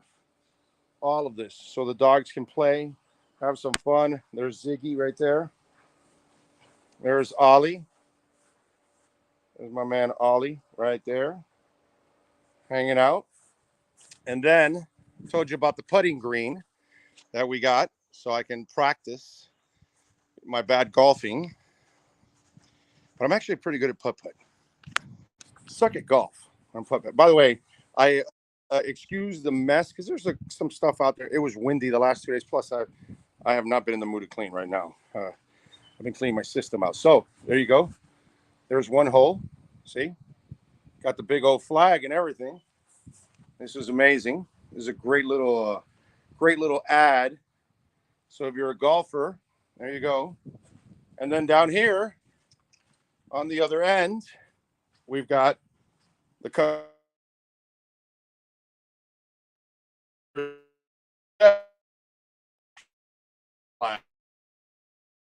there. Okay, there we go. So see the whole putting green all the way down. It's fun, right, Maiden? She's a thoroughbred, man. Anyway, so there you go. That is our backyard done by Cutter's Edge Pro. Go to their website, cuttersedgepro.com. Go to Instagram. You can see a lot of the before and afters. You will see the one with the putting green. That is mine right there. You see what I'm saying? So, and this you froze up a little bit here. You've frozen What's up. that? We just have a picture of you. We can hear you, but it's just What'd a you picture say? of you. Can't hear you. You've frozen up. You've frozen up. Anyway, this Sylvester tree is out of control, and it brings in so much shade. You know what I'm saying? This is one of those trees that I would suggest. And look at the thickness of that tree. Like, you will order at other places and they're half that size, and they'll charge you nearly as much. You know what I mean? So the quality also that you're going to get is also the remember, this has all only been buried for like 2 months, 3 months maybe. So all of it, and it's all growing beautifully. I got to do another one of the front yard next time. But I figured you guys wanted to see the dogs and see the backyard and see the artificial turf that you do not have to whatsoever maintain, pretty much. It's ridiculous. There's no cutting of the grass. There's no watering the grass. So you save yourself a ton of cash. So there you go. Call our friends at Cutter's Edge Pro. Call Will or Mike and do what I did, man. Create an oasis in your backyard. We'll see you guys tomorrow. We thank Ira Winderman. We thank Alan Poopart for joining us here on the program. We thank the great people at Cutter's Edge Pro. And of course, Sean Stanley, the man that masters this platform every single day. We'll see you guys tomorrow. Much love out there.